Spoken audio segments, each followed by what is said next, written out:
नमस्कार, news point लेकर हाजिर हूं मैं राजीव। दोस्तों, मोदी के करीबियों में शामिल 3 बड़े प्रभावशाली लोगों ने पिछले 48 घंटों में इस्तीफा दे दिया।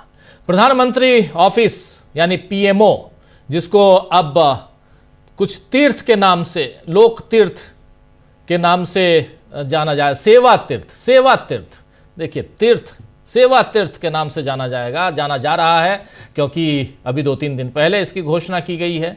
तो पीएमओ और केंद्र सरकार से हुए इन इस्तीफों ने बीजेपी को बड़ी मुसीबत में डाल दिया है, क्योंकि मामला केवल इस्तीफों का नहीं है, बल्कि इनके जरिए कुछ बड़े राज छिपाने की कोशिश है, जिन पर कांग्रेस ने जबरदस्त हमला बोला है। आपको बता दूं कि सत्ता के गलियारों से लेकर मीडिया हाउसेस तक बड़ी दखल रखने वाले मोदी के खासम खास ओएसडी हिरेन जोशी ने अचानक पीएमओ से इस्तीफा दे दिया था। अब आज खबर आ रही है कि वो आज बैठे थे पीएमओ में, लेकिन इस्तीफे की बात उनकी क्यों आई, यह भी बड़ा सवाल है। और वहीं इनके बाद लॉ कमीशन के सदस्य हितेश जैन, अभी 6 महीने पहले ही उनको सदस्य बनाया गया था, उनसे उनका प्रभार ले लिया गया, उन्होंने इस्तीफा दे दिया। और प्रसार भारती के चेयरमैन नवनीत सहगल की कल रात अचानक विदाई हो गई।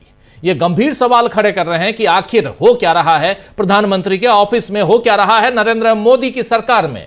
पवन खेड़ा ने तो साफ कहा है कि हिरेन जोशी कौन सा बिजनेस कर रहे थे, कौन सी बेटिंग ऐप चला रहे थे, कौन से विदेशी पार्टनर थे, सरकार जवाब दे। कल ही प्रेस कॉन्फ्रेंस की थी पवन खेड़ा ने, जिसमें उन्होंने बहुत सारी बातें कही थी, जिसमें आप याद कीजिए कि संचार साथी ऐप को लेकर उन्होंने खुलासा किया था, जिस पर सरकार बैकफुट पे आई और संचार साथी ऐप का जो नोटिफिकेशन था उसको सरकार ने वापस ले लिया। और इसमें संचार मंत्री देश के ज्योतिरादित्य सिंधिया, जो इधर से उधर गए थे, यानी कांग्रेस से बीजेपी में गए थे, उनको मुंह की खानी पड़ी, मोदी सरकार को मुंह की खानी पड़ी। लेकिन पवन खेड़ा ने यहां कल दूसरी बात भी की थी, और हिरेन जोशी की बात की थी, बेटिंग ऐप की बात की थी, विदेशी पार्टनर की बात की थी। आखिर चल क्या रहा इस सरकार में अंदर खाने? खबरें छिपाई जा रही हैं, बताई नहीं जा रही हैं, लेकिन 22 नवंबर से 24 नवंबर तक हुआ क्या? आज की तारीख आप जानते हैं, 4 तारीख है आज, लेकिन 22 से 25 या 24 नवंबर को हुआ क्या था? और कल मिडनाइट आखिर क्यों हटा दिए गए नवनीत सहगल? नवनीत सहगल के बारे में भी आपको बता दूं दोस्तों कि नवनीत सहगल उत्तर प्रदेश की सियासत में काफी दखल रखने वाले आईएएस ऑफिसर रहे हैं। जब मायावती की सरकार थी तो मायावती के काफी करीबी रहे। उसके बाद जब अखिलेश यादव की सरकार आई तब भी वो काफी करीबी रहे। जब बीजेपी की सरकार और आदित्यनाथ योगी बने सीएम, उनके भी काफी करीबी रहे। और इसके बाद प्रसार भारती के हेड बना दिए गए, चेयरमैन बना दिए गए, लेकिन कल रात को अचानक उनसे भी इस्तीफा ले लिया गया। आखिर क्यों ये सब हो रहा है? लेकिन हिरेन जोशी के बारे में जो कहा जा रहा है, हिरेन जोशी का नाम भी बहुत आप लोगों ने सुना होगा। हिरेन जोशी वही हैं जिनके बारे में कहा जाता है कि सुबह सुबह हर गोदी मीडिया के मालिकान और उनके एडिटर इन चीफ या जो भी वहां प्रभारी है, उनके पास उनका व्हाट्सएप मैसेज या कोई मैसेज चला जाता है, जिसमें बताया जाता है कि आज शाम को, आज दिन भर किस खबर को चलाना है, कैसे कांग्रेस पार्टी और विपक्ष को यहां नीचे दिखाना है। ये सारी बातें कही जाती हैं हिरेन जोशी को लेकर। लेकिन क्या सचमुच हिरेन जोशी ने इस्तीफा दे दिया था? लेकिन आज कहा यह भी जा रहा है कि वो आज पीएमओ में दिखाई दिए हैं। पवन खेड़ा ने गंभीर आरोप लगाए थे कल हिरेन जोशी पे, सुनिए। अब देखिए, सरकार को इसमें खुलासा तो करना पड़ेगा। हिरेन जोशी कोई छोटा नाम नहीं है। प्रधानमंत्री कार्यालय में सबसे मजबूत, सबसे ताकतवर व्यक्ति, जिसने इस देश के लोकतंत्र की हत्या में बहुत महत्वपूर्ण काम किया, आप लोगों को का गला घोंटने का बहुत काम किया है, और अब चर्चा में भी हैं। उनके साथी एक हैं जो लॉ कमीशन में अभी 7 महीने पहले ही आए थे, उनको आनंद फानन में बाहर कर दिया लॉ कमीशन से। सुना सरकारी घर भी खाली करा दिए। क्या हो रहा है, देश को जानने का हक है। उनकी बिजनेस पार्टनर्स कौन कौन है, यह भी देश को जानने का हक है। क्या बिजनेस कर रहे थे हिरेन जोशी प्रधानमंत्री कार्यालय में बैठकर, यह भी देश में को जानने का हक है। कौन सी बेटिंग ऐप थी, क्या था, किसमें वो हिस्सेदारी है, उनकी चर्चाएं चल रही हैं सोशल मीडिया पर। और अगर सरकार जल्दी बाहर आकर कुछ नहीं बोलेगी, खुलासा नहीं करेगी, स्पष्टीकरण नहीं देगी तो जाहिर सी बात है ये चर्चाएं चलेंगी मोबाइल्स पर। भले आप कितनी ऐप्स ले आइए, जो लोगों को जानकारियां मिल रही हैं प्रधानमंत्री कार्यालय से ही मिल रही हैं, तो वो जानकारियां सबके पास जा ही रही हैं।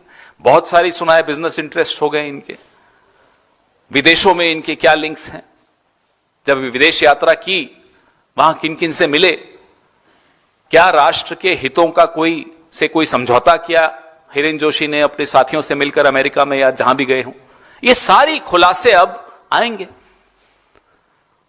ये देश जो है ना, लोकतंत्र को आप इतनी आसानी से मार नहीं सकते।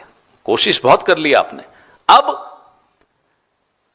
प्रधानमंत्री के कार्यालय पे बहुत बड़ा सवालिया निशान खड़ा हो गया।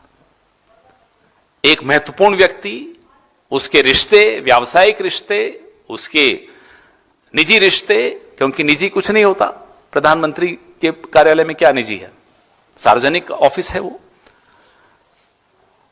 क्या संबंध किससे हैं, उन संबंधों का क्या नुकसान इस देश को हुआ, ये पारदर्शिता से देश को जानने का हक है और सरकार का कर्तव्य है कि पारदर्शिता से हिरेन जोशी का पूरा प्रकरण देश के सामने रखें। नहीं तो हम तो रखेंगे ही। तो यहां हिरेन जोशी का पूरा प्रकरण देश के सामने सरकार रखे। कांग्रेस ने साफ कहा है कि या तो सरकार स्पष्टीकरण दे, नहीं तो हम खुलासा करेंगे। कांग्रेस की इस चेतावनी से अब बीजेपी को डरने की जरूरत है, क्योंकि ये सब समझ रहे हैं कि 3 कद्दावर लोगों का अपने पदों से अचानक हट जाना महज प्रशासनिक बदलाव नहीं है, बल्कि एक बड़े सियासी भूचाल का संकेत है। इसी मसले पर सुप्रिया श्रीनेत ने आज ट्वीट किया है। सोशल मीडिया पर क्या कुछ लिखा है देखिए। सुप्रिया श्रीनेत लिख रही हैं कि अचानक से, जी हां अचानक से, प्रधानमंत्री के बेहद करीबी रहे ओएसडी हिरेन जोशी, जिनके इशारों पर मीडिया तात्थैया करता रहा, उन्हें एकदम से हटा दिया जाता है। प्रसार भारती के चेयरमैन नवनीत सहगल का यकायक यानी इस्तीफा हो जाता है। सुनने में आ रहा है कि आने वाले दिनों में और इस्तीफे होंगे, लेकिन वो क्या चीज है जिस पर लीपापोती की जा रही है? भ्रष्टाचार की बातें सामने आ रही हैं। क्या इस देश को सच जानने का हक नहीं है? प्रधानमंत्री कार्यालय में कुछ तो गड़बड़ है। ये बात यहां कह रही हैं सुप्रिया श्रीनेत। तो बड़े सियासी भूचाल का संकेत यहां पर दिखाई दे रहा है दोस्तों। इधर संसद में तो सरकार रोजाना घिर ही रही है। आज राहुल गांधी ने मोदी सरकार पर डर के मारे प्रोटोकॉल तोड़ने का आरोप लगाया है। मोदी सरकार आखिर राहुल गांधी से क्यों डर रही है, ये राहुल गांधी ही आज संसद भवन में पूछ रहे थे। दरअसल व्लादिमीर पुतिन जो रूस के राष्ट्रपति हैं, वो आ चुके हैं अभी से थोड़ी देर पहले हिंदुस्तान, और भारत के प्रधानमंत्री उनके स्वागत में उनको रिसीव करने एयरपोर्ट पहुंचे।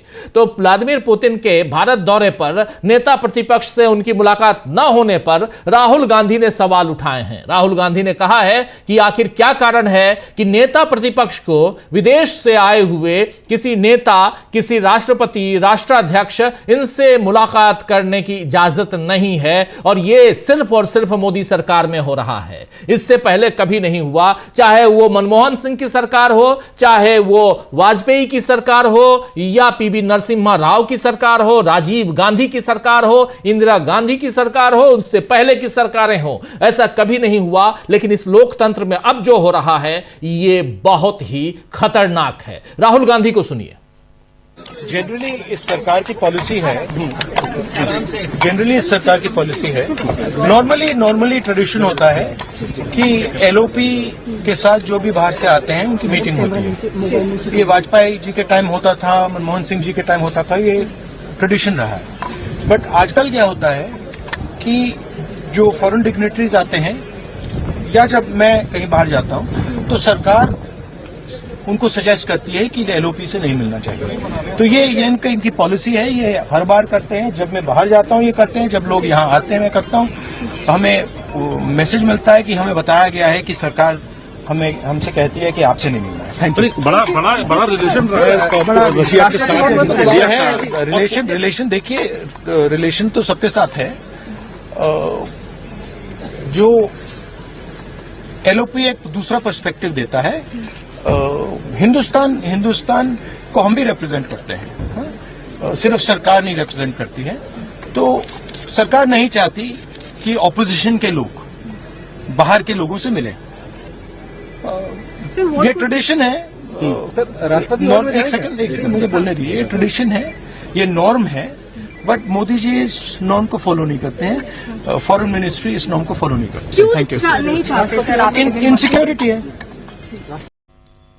तो सुन रहे थे आप, यहां साफ साफ मोदी जी इस नॉर्म को फॉलो नहीं करते हैं। तो राहुल ने कहा है कि हम भी हिंदुस्तान का प्रतिनिधित्व करते हैं, सिर्फ सरकार प्रतिनिधित्व नहीं करती है। इसी मसले पर प्रियंका गांधी, मनोज झा जैसे नेताओं ने, प्रियंका गांधी कांग्रेस पार्टी की सांसद हैं और मनोज कुमार झा, प्रोफेसर मनोज कुमार झा आरजेडी के सांसद हैं, आप जानते हैं। और इन नेताओं ने भी राहुल गांधी की बात का समर्थन किया है। मनोज झा ने क्या कुछ कहा इसी मसले पर, आइए जरा उनको भी सुनिए।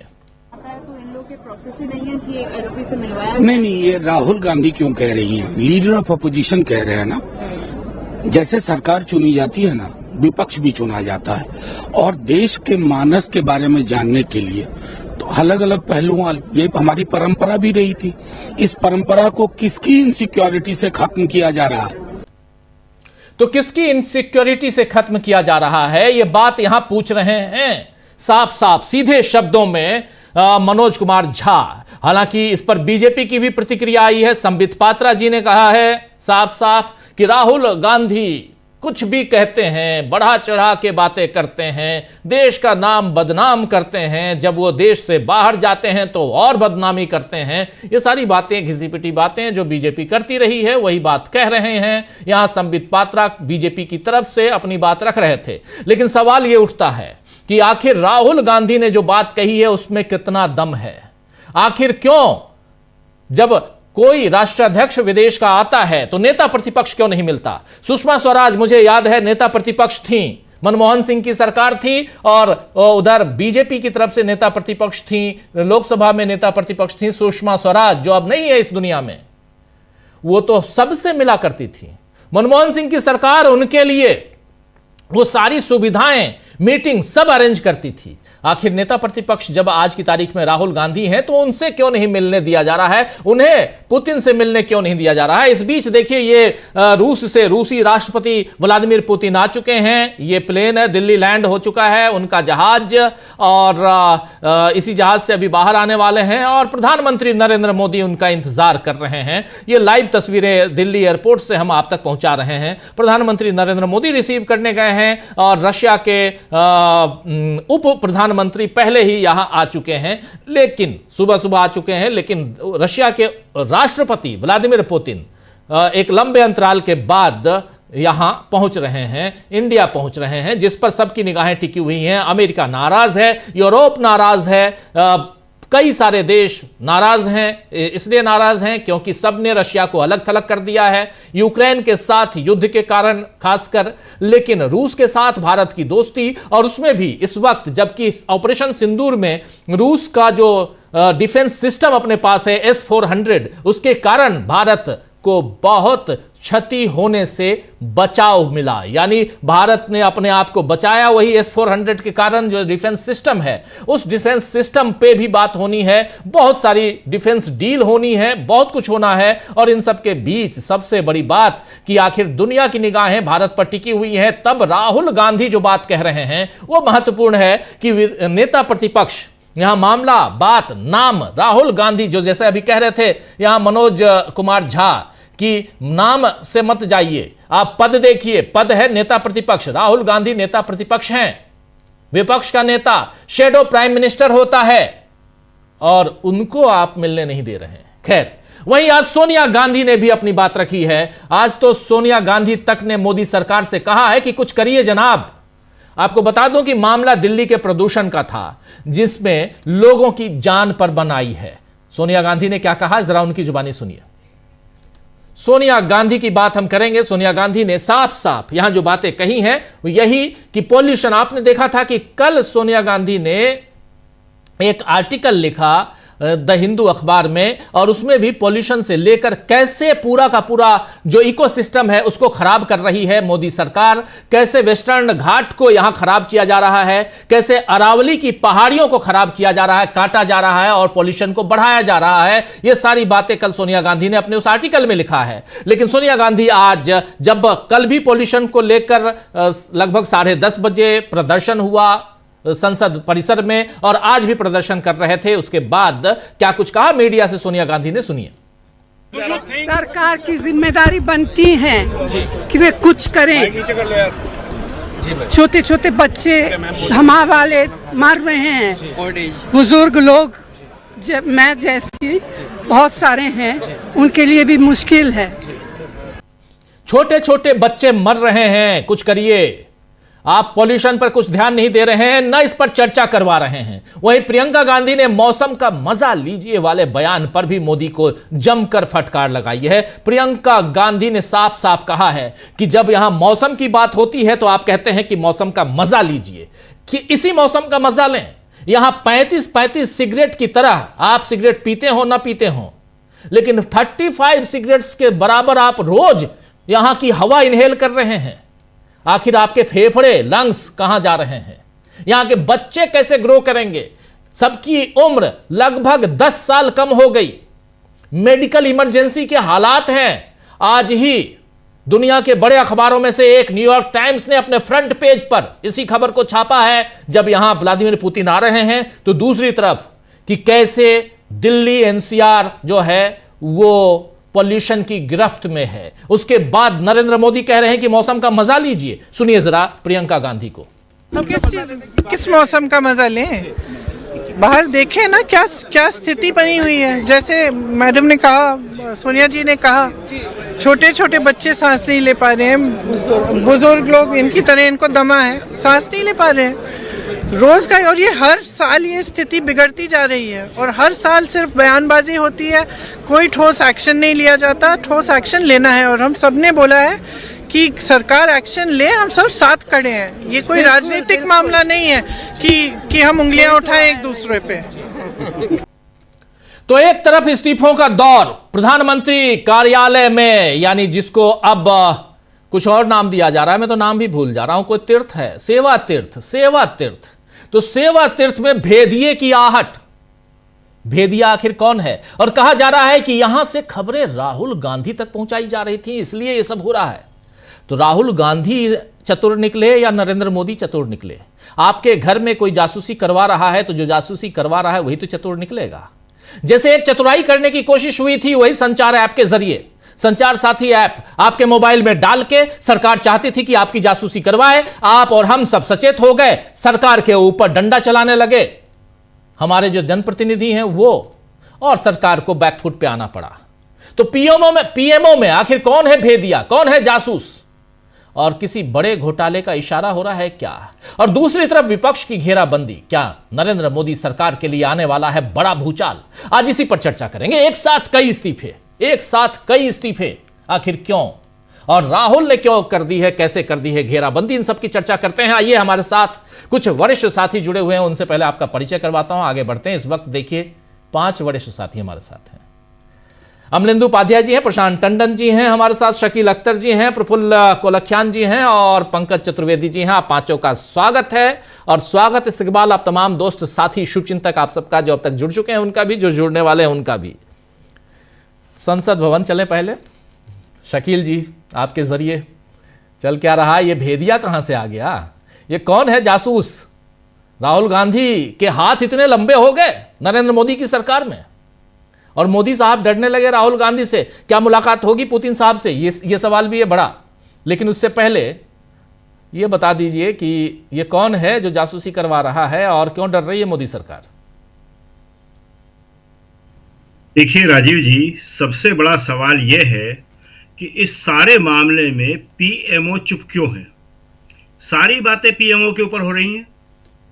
और दूसरा, खुद जो संदेह के घेरे में है, जिन पे सवाल उठ रहे हैं, वो हिरेन जोशी खामोश क्यों हैं? पहले खबर आई कि हिरेन जोशी को बाहर कर दिया गया। आज खबर फैलाई गई कि नहीं हिरेन जोशी वहां बने हुए हैं।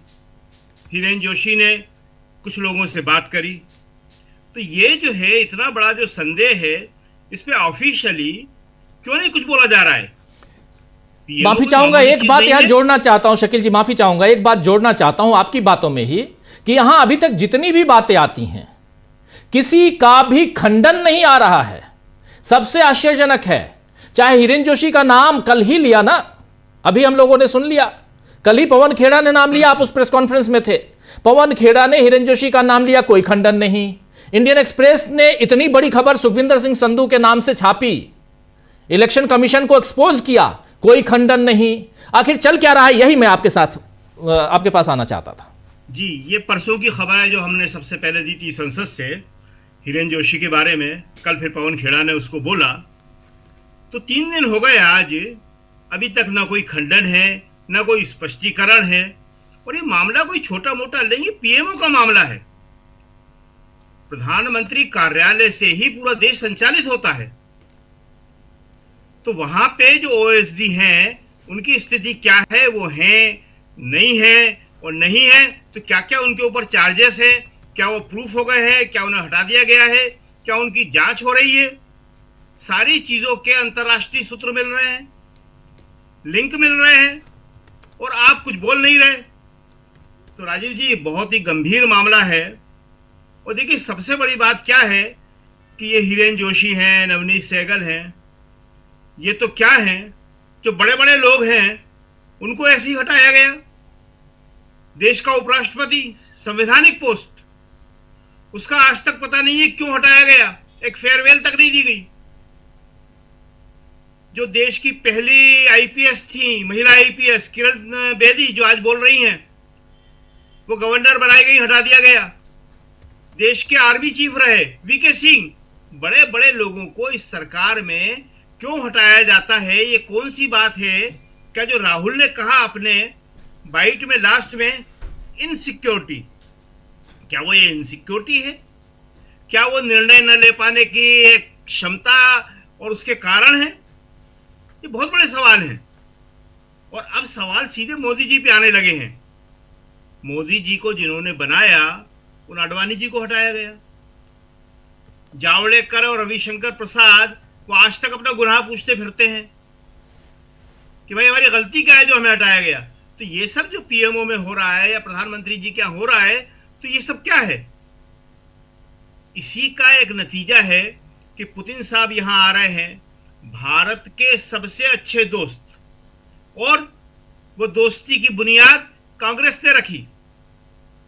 आज भी यहाँ पे चाणक्यपुरी में, नेहरू पार्क में लेनिन की एक आदमकद मूर्ति है जी। इसी दिल्ली में टालस्टाई मार्ग है। और यहाँ पे जो है रूस के साथ, रूस के राष्ट्रपति आते हैं, तो नेता प्रतिपक्ष को ये कहना पड़ रहा है कि उनको मना किया जा रहा है कि मुझसे मिले नहीं। आप देखिए क्या मजेदार बात है। अभी थोड़ी देर पहले विदेश मंत्रालय ने एक स्पष्टीकरण सूत्रों के हवाले से जारी किया। उनकी तरफ से अनऑफिशियली बताया गया, तो उन्होंने कुछ नाम बताए कुछ विदेशी मेहमानों के कि जो यहाँ आए और जब से राहुल गांधी नेता प्रतिपक्ष बने हैं उनसे मिले। लेकिन उसमें कहीं यह नहीं कहा गया कि क्या पुतिन जी उनसे मिलेंगे, क्या राहुल गांधी की पुतिन से मुलाकात करवाई जाएगी। इंपॉर्टेंट सवाल तो ये है, पहले कौन आया, कौन मिल लिया, तो बहुत सारे लोग आते हैं, मिल लेते हैं। लेकिन इंपॉर्टेंट ये है कि इतने बड़े देश के राष्ट्रपति और वो राष्ट्र देश जिसके साथ भारत के सबसे अच्छे संबंध है जी। ये लाइव तस्वीरें हम दिखा रहे हैं। सीधे प्रधानमंत्री नरेंद्र मोदी व्लादिमीर पुतिन को लेने पहुंचे हैं एयरपोर्ट पे। लाइव तस्वीरें आप तक हम पहुंचा रहे हैं, ये देखते रहिए आप। लेकिन शकील जी अपनी बात आप रखिए, आगे बढ़ाइए। और सबसे बड़ी बात कि राहुल गांधी नेता प्रतिपक्ष ने जो आरोप लगाया है कि कोई भी विदेश का नेता आता है और अपना एक परंपरा रही है, अपनी संवैधानिक परंपरा रही है कि नेता प्रतिपक्ष की मुलाकात होती थी। आपने भी इतनी इन विदेश से आए हुए मेहमानों को नजदीक से देखा, राष्ट्रीय अध्यक्ष के तमाम कार्यक्रमों को आपने कवर किया है शकील जी। ऐसा कभी होता था क्या कि नेता प्रतिपक्ष को आज कहना पड़ रहा है कि मिलने नहीं दिया जा रहा है? यह हालत हो गई है। देखिए राजीव जी, इनसिक्योरिटी जो शब्द है वही सूत्र है, वही केंद्र है सारी चीजों का। एक वो टाइम था जब भारत के प्रधानमंत्रियों में आत्मविश्वास हुआ करता था, जो होना चाहिए। इतने बड़े देश का प्रधानमंत्री इनसिक्योर नहीं होगा कभी भी। पंडित जवाहरलाल नेहरू थे, वो यहां भी आ गए। ये कहां का उनको छुपाएंगे, कहां का आलोचना करेंगे। नेहरू जी ने वाजपेयी जी को मिलवाया ऐसे ही किसी विदेशी मेहमान से और कहा ये हमारे युवा मेंबर ऑफ पार्लियामेंट है, बहुत आगे बढ़ेंगे, प्रधानमंत्री बन सकते हैं। तो मेहमान ने कहा कि साहब ये आपकी पार्टी के हैं। नेहरू ने कहा नहीं, विरोधी पार्टी के हैं।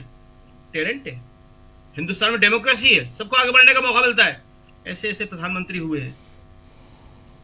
और यहां पे हाल क्या है कि यहां पे राहुल गांधी से मिलने को मना किया जाता है। और राहुल गांधी बता रहे हैं कि जब मैं विदेश में जाता हूं तो वहां भी मना किया जाता है। यहां तो यह हालत है कि जब कांग्रेस की सरकार थी तो वाजपेयी को यूएन में पहुंचाया जाता था कि जाइए आप हमारी तरफ से बात करिए, और यहां राहुल खुद से जाते हैं तो मना कोई इनसे मिले नहीं। तो ये जो इनसिक्योरिटी है ये देश के लिए अच्छी बात नहीं है। और दूसरी एक सबसे बड़ी बात यह है कि ये जो बड़े बड़े इशू हैं, अभी बताया हिरेन जोशी का इशू, नवनीत सहगल का इशू, सारे इशू, पीएमओ चुप, प्रदूषण पीएमओ चुप, जो वहां पे ट्रंप आरोप लगा रहे हैं कि मैंने सीजफायर कराया, मोदी जी चुप। अभी ट्रंप कह रहे हैं कि इनसे तेल मत खरीदो, मोदी जी चुप। अभी इसके बाद ट्रंप क्या कहेंगे इस मुलाकात के बाद और क्या होगा, क्या मोदी जी जवाब दे पाएंगे? और सबसे बड़ा सवाल जो आज पूछा जा रहा है कि क्या मोदी जी और पुतिन जो है बैठ के साथ में संयुक्त प्रेस कॉन्फ्रेंस करेंगे? पुतिन तो प्रेस से बात करेंगे, पुतिन तो बोलेंगे, क्या मोदी जी उसमें शामिल होंगे? तो ये सारे सवालों का जवाब जो है ये राहुल गांधी को नहीं देना है, ये सारे सवालों का जवाब तो प्रधानमंत्री को देना है। दूसरी बात जो आपने बताया, आज प्रियंका की और सोनिया गांधी की बाइट बहुत इंपॉर्टेंट थी। आज सुबह की शुरुआत जो है विपक्ष ने प्रदूषण के ऊपर प्रदर्शन के साथ की। प्रदूषण का हाल इतना बुरा हो रहा है कि सोनिया गांधी को खुद बोलना पड़ा कि हम बुजुर्गों को भी और नन्हे बच्चों को भी, और वही बात प्रियंका ने कही कि इन बुजुर्गों को भी देखिए आप। तो पार्लियामेंट के अंदर दूसरा एक कांग्रेस के अध्यक्ष खड़गे जी ने भी बहुत अच्छी बात कही है। उन्होंने कहा कि वो लोग बड़ी बड़ी बातें करते हैं खाली, लेकिन देश की आर्थिक स्थिति की जानकारी उससे मिलती है कि रुपए की हालत क्या है, उस देश की करेंसी की हालत क्या है। रुपया तो हमारा गिरता जा रहा है, कौन कह सकता है कि देश की आर्थिक स्थिति अच्छी हो रही है? जी तो राजीव जी एक लास्ट बात और कहेंगे, बस खत्म कर रहे हैं, कि ये रूस की बात है। आप हम सब लोगों से बात करा रहे हैं, रूस के बारे में आपसे ज्यादा कौन जानता है? हम लोगों के बीच में आप ही सबसे बड़े रूस के विशेषज्ञ हैं। सिर पे लाल टोपी रूसी।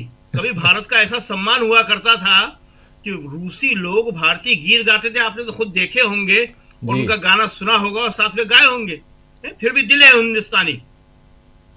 तो ये रूस के साथ भी अगर हमारे नेता प्रतिपक्ष को नहीं मिलने दिया जाए, कांग्रेस के नेता को नहीं मिलने दिया जाए, तो इससे बड़ी विडंबना और कुछ नहीं हो सकती है। जी राजीव जी। जी बिल्कुल बिल्कुल आप सही कह रहे हैं। नेता प्रतिपक्ष को अगर किसी भी राष्ट्राध्यक्ष से न मिलने दिया जाए, जो यहां हिंदुस्तान आ रहा है उससे न मिलने दिया जाए, तो इससे बड़ी विडंबना और क्या हो सकती है। और ये बात यहां राहुल गांधी लगातार कह रहे थे, आज उनको सुना भी आपने। जरा जल्दी से आना चाहता हूं प्रशांत जी आपके पास। हमारे तमाम साथी हमारे साथ जुड़े हुए हैं, सबके बीच आते हैं, और आप तमाम साथी जो हमारे साथ बाद में जुड़े हैं, आप सबका एक बार फिर स्वागत करता हूं। बात मल्टी डायमेंशनल है, लेकिन केंद्रित है कि आखिर पीएमओ में क्या चल रहा है और पीएमओ के बाहर नेता प्रतिपक्ष के साथ आखिर क्या गुल खिलाया जा रहा है, उन्हें क्यों रोका जा रहा है अपने काम से। सीधे शब्दों में शैडो प्राइम मिनिस्टर होता है नेता प्रतिपक्ष, उन्हें क्यों दूर किया जा रहा है। ये सारे सवाल पूछे जाएंगे विदेश में भी। सारे सवाल जब विदेश के दौरे पे आप जाएंगे, यानी प्रधानमंत्री जाएंगे, तब भी चर्चा में ये सारे सवाल आएंगे। लेकिन प्रशांत जी, आखिर कौन है भेदिया, कौन है जासूस जो बैठा है वहां और खबरें दे रहा है राहुल गांधी को? बात तो यही आ रही है कि राहुल गांधी तक वो पहुंच, राहुल गांधी की पहुंच वहां तक हो चुकी है और इसलिए खलबली मची हुई है मोदी सरकार के अंदर। रात को अचानक इस्तीफे।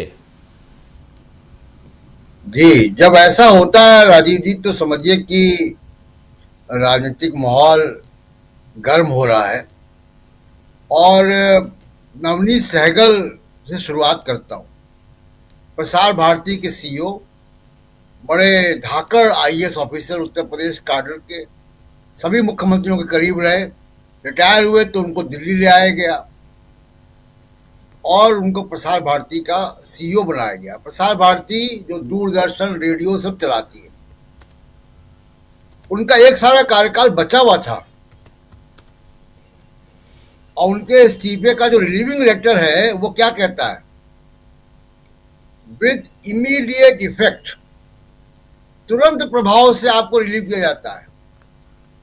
और उसके बाद जो एक कस्टमरी, एक जो रस्म अदायगी की लाइन होती है कि आपको अपने जीवन के लिए शुभकामनाएं, आगे के जीवन के लिए शुभकामनाएं और आपने अच्छा काम किया, वो रस्म अदायगी वाली लाइन भी नहीं थी।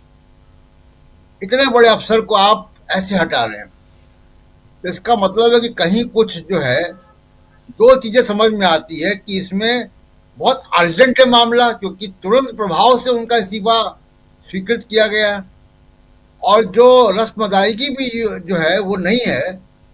इसका मतलब है कि बदमिज़गी भी है, कुछ है गंभीर मामला, ये सामान्य इस्तीफा नहीं है।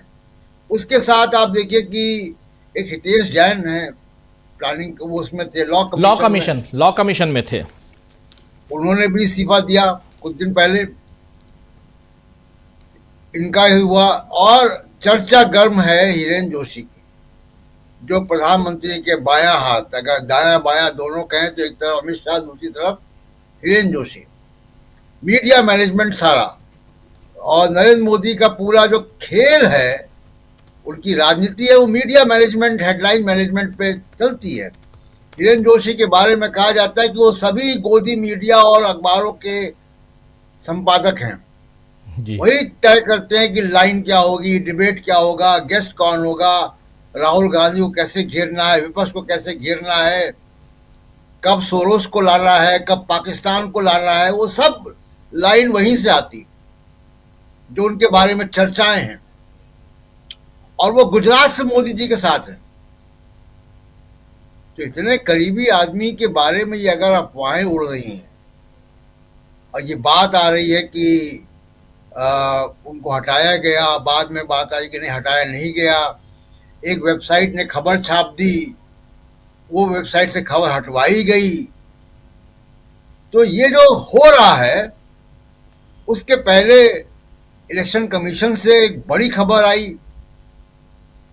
कि इलेक्शन कमिश्नर संधू ने जो है वो नाराजगी जाहिर की थी एसआईआर को लेकर।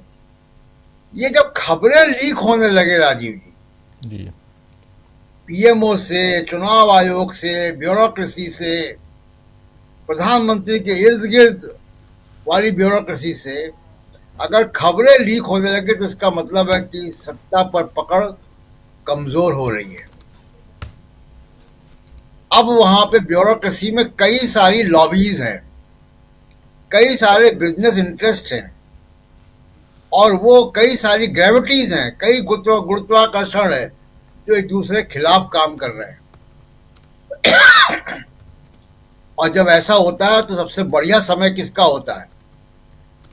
सबसे बढ़िया अच्छे दिन मीडिया के आ जाते हैं, उनको खबरें मिलती। लेकिन कुल मिला के राजीव जी ये है कि अभी स्पष्टीकरण नहीं है। खबर ये भी आई कि अश्विनी वैष्णव को चार्ज दे दिया गया है, उसके बारे में कोई पुष्टि नहीं है। तमाम बातें सोशल मीडिया में चल रही हैं, और एक बेटिंग ऐप की भी चर्चा चल रही है कि उसका मामला है,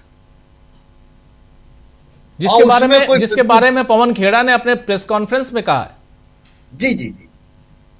तो एक बेटिंग ऐप के बारे में खल चल रही कि ये सब लोग मिलकर एक बेटिंग ऐप का रैकेट चला रहे थे। ये भी खबरें हैं, इसकी कोई पुष्टि नहीं है, लेकिन ये चर्चाएं हैं।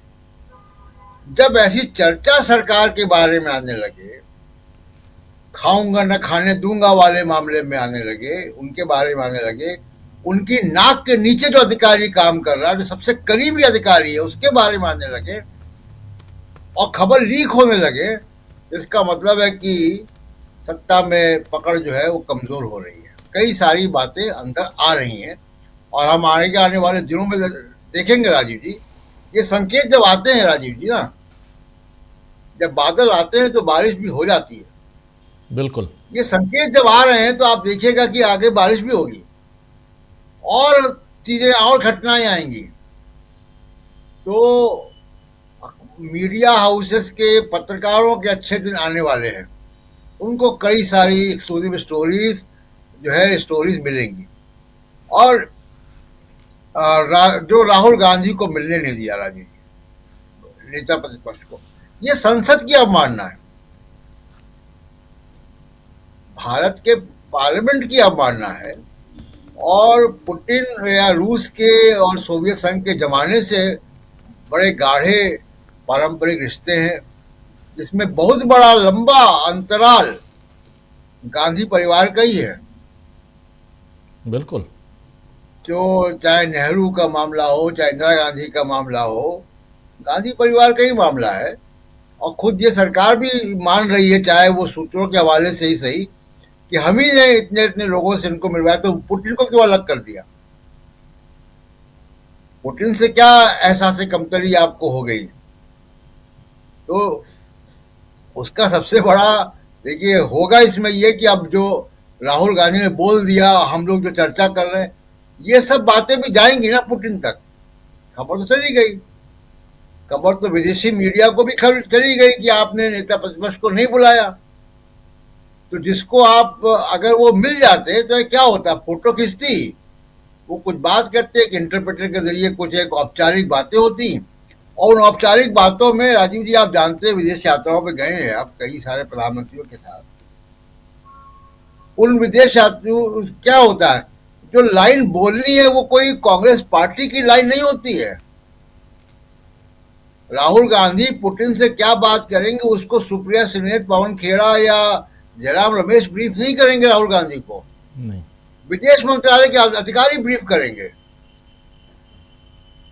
तो उसमें क्या हाजरा था, फोटो खींचती, बात होती औपचारिक 5-10 मिनट की, हाथ मिलाते चले जाते। लेकिन आपने खबर बना दी। लेकिन बड़ी खबर राजीव जी ये है कि अब वो किले के अंदर से धुआं उठता हुआ दिख रहा है। देखते हैं आगे क्या रंग लाता है ये धुआं। जी बिल्कुल बिल्कुल, आप सही कह रहे हैं कि किले के अंदर से ये धुआं उठता हुआ दिख रहा है। रिजल्ट क्या है देखेंगे आने वाले समय में। लेकिन पंकज जी, चल क्या रहा है आपके पास? शायद कुछ खबरें हो पंकज जी। पंकज जी हैं हमारे साथ? जी जी हाँ राजीव जी, एक तो हम सब लोग बहुत सौभाग्यशाली है कि हम सब लोगों ने रूस के भारत के रिश्तों के बारे में पढ़ा है, देखा है। लेकिन आप हैं जो इतने लंबे समय तक रूस में रहकर इस बात को भली भांति जानते रहे हैं कि रूस से भारत के जो व्यक्तिगत रिश्ते हैं वो पंडित नेहरू ने शुरू किए थे और इंदिरा गांधी ने प्रगाढ़ किए थे।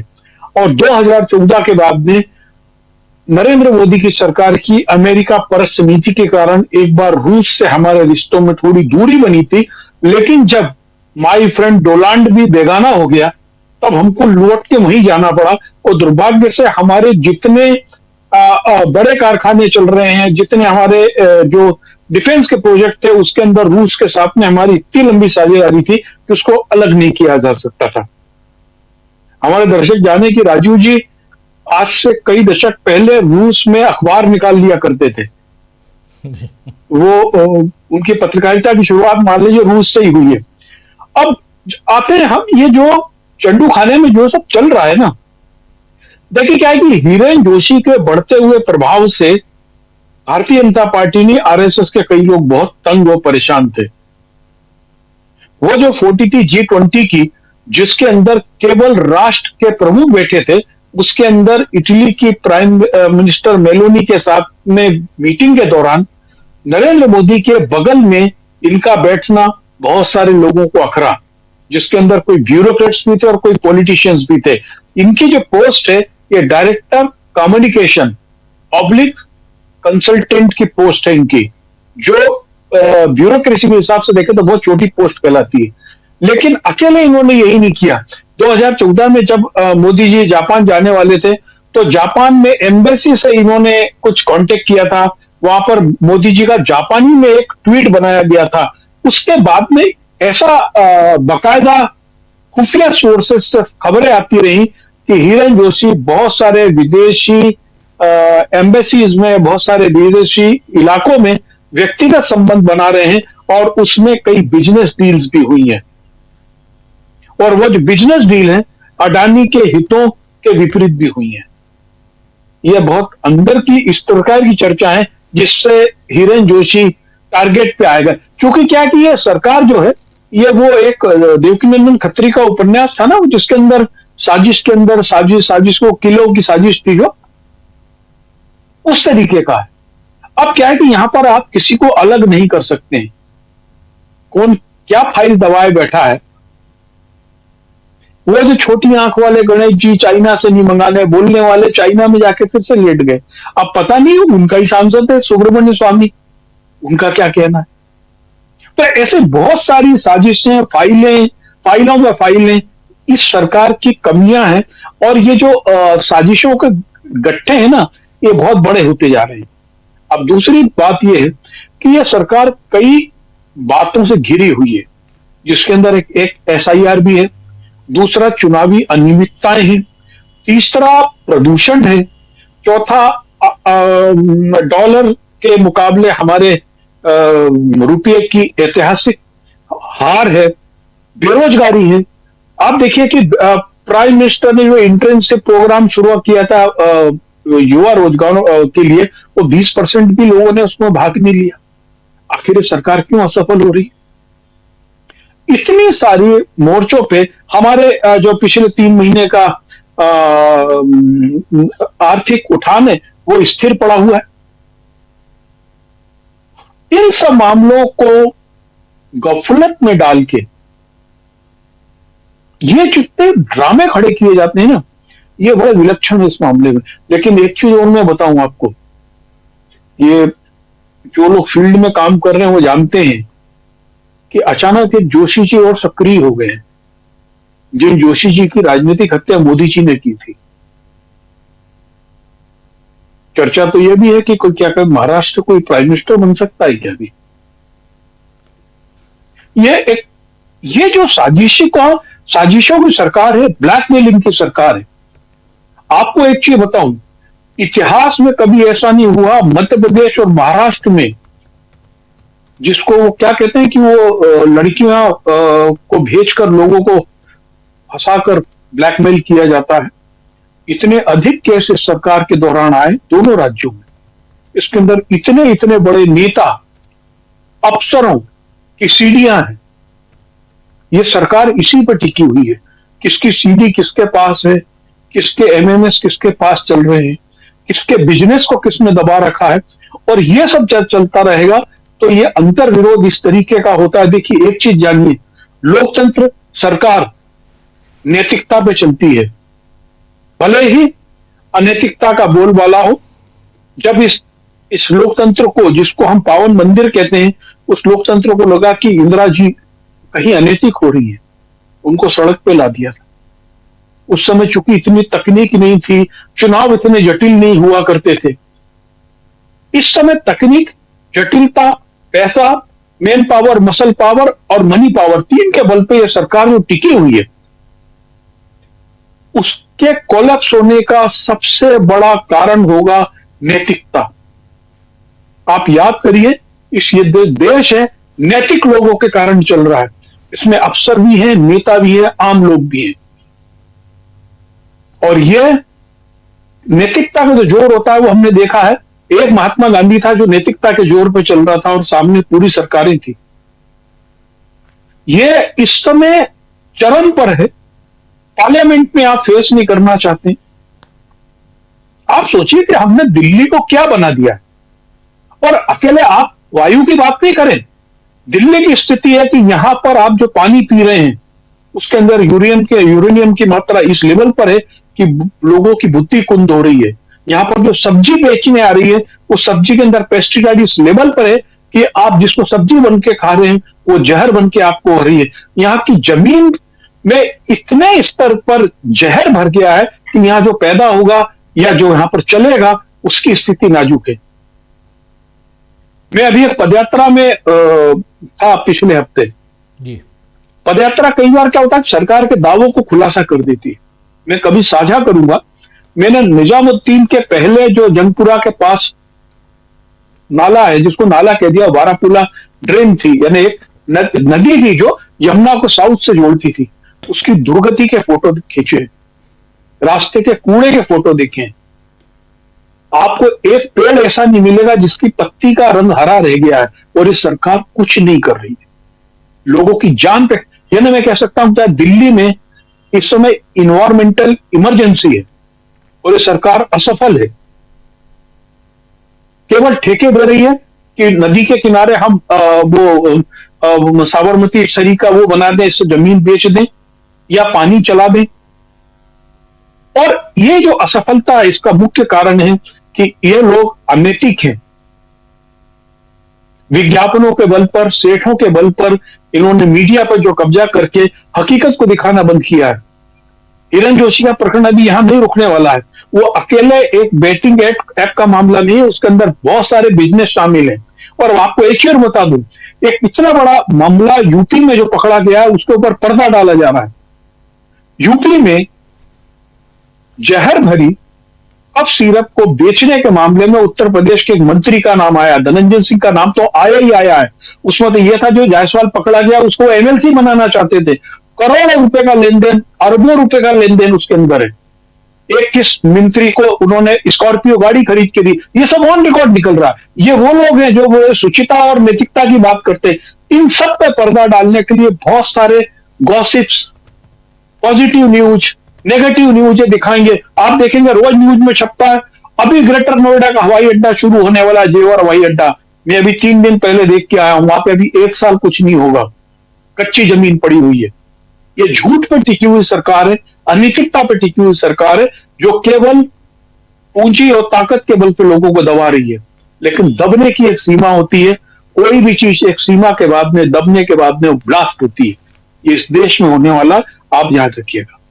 जी राजीव जी। जी बिल्कुल बिल्कुल, बहुत इंपॉर्टेंट बातें आप यहाँ बता रहे थे। इस पे और कभी चर्चा करेंगे और इत्मीनान से, लेकिन बहुत महत्वपूर्ण बातें। और आखिर चल क्या रहा है, चाहे वो प्रधानमंत्री कार्यालय हो या प्रधानमंत्री कार्यालय के बाहर, प्रधानमंत्री कार्यालय में जो कुछ हो रहा है और जो बाहर हो रहा है, इन सब को अगर क्लब किया जाए, मीडिया अगर 2014 से पहले का रहता, प्रफुल्ल जी, अगर 2014 से पहले का मीडिया होता तो अभी आज की तारीख में विस्फोट हो चुका होता, खबरों का विस्फोट। मैं वो किसी बम ब्लास्ट की बात नहीं कर रहा हूं और मैं उसका हिमायती भी नहीं हूं, लेकिन खबरों के विस्फोट का हिमायती जरूर हूं। मीडिया के एक मीडिया पर्सन होने के नाते इससे बेहतर और क्या हो सकता है। जैसे अभी कह रहे थे प्रशांत जी और उनसे पहले शकील जी कि खूब खबरें मिलने वाली हैं, लेकिन खबरें निकल के आएँ और एक पूरा का पूरा एक मीडिया का धड़ा जो है वो उसको दबाने की कोशिश करे। इतनी सारी चीज़ें देखिए, 24 तारीख को हितेश जैन, जिनका जिक्र कर रहे थे प्रशांत जी, लॉ कमीशन से हटाए जाते हैं। 24 नवंबर की बात है और आज 4 दिसंबर है, 4 दिसंबर है, खबर नहीं आती है अंदर। पहले तो हम लोग किसी भी मंत्रालय में चले जाते थे, आजकल तो कई मंत्रालयों में पीआईबी होने के बाद भी आप नहीं जा सकते, बंद कर दिया, तो बंद कर दिया गया है शकील जी। और इतना ही नहीं, पार्लियामेंट में परमानेंट कार्ड होल्ड करता हूं मैं। शकील जी को मैं बोलता हूं कि क्या मतलब है, जब पार्लियामेंट चलती है उस समय अलग से पास बनवाना हो तो फिर क्या मतलब है परमानेंट कार्ड होल्ड करने का। जब पार्लियामेंट चलेगी तभी तो आप जाएंगे, नहीं चल रही है तो वहां चाय पीने आप जाएंगे, वहां के अधिकारियों के साथ, गिने चुने लोगों के साथ, उनके साथ बाहर भी पी सकते हैं चाय, आप फोन पे बात भी कर सकते हैं। यह स्थिति हो गई है प्रफुल्ल जी। ऐसी स्थिति हमको, आपको, मीडिया के ऐसे लोगों को रोका जाता है। और ये सिर्फ मुझे रोका जा रहा है या आपको रोका जा रहा है, नहीं, गोदी मीडिया को और भी ज्यादा रोका जा रहा है। जान रहे हैं वो जो इधर का नहीं हुआ उधर का भी नहीं होगा। हमारे साथ कम से कम ईमानदारी तो है, हमारी ईमानदारी पे कोई प्रश्न चिन्ह नहीं लगा सकता है। पंकज जी कुछ जोड़ रहे हैं कि चलो ये कहीं तो लास्ट सेशन में सबको पिंजड़े में बंद कर दिया था, फिर राहुल गांधी गए थे उनको निकालने। जी बिल्कुल, पिंजड़े में बंद कर दिया था उसको। बिल्कुल। तो ये तो हालत है। और रोज 2-4 होते हैं हमारे साथी शकील जी उसी पार्लियामेंट में, रोज 2-4 होते हैं। लेकिन यहां सवाल दूसरा है। सवाल यह है कि राहुल गांधी जो बात कह रहे हैं उसको कितनी गंभीरता से देखना चाहिए। यह बात सिर्फ ऐसे नहीं है कि एक नेता प्रतिपक्ष कह रहा है कि हमको मिलने नहीं दिया जा रहा है, कोई राष्ट्राध्यक्ष आ रहा है तो उससे, या कोई नेता आ रहा है तो उससे। यह बहुत गंभीर बात है, गंभीर सवाल है। प्रफुल्ल जी।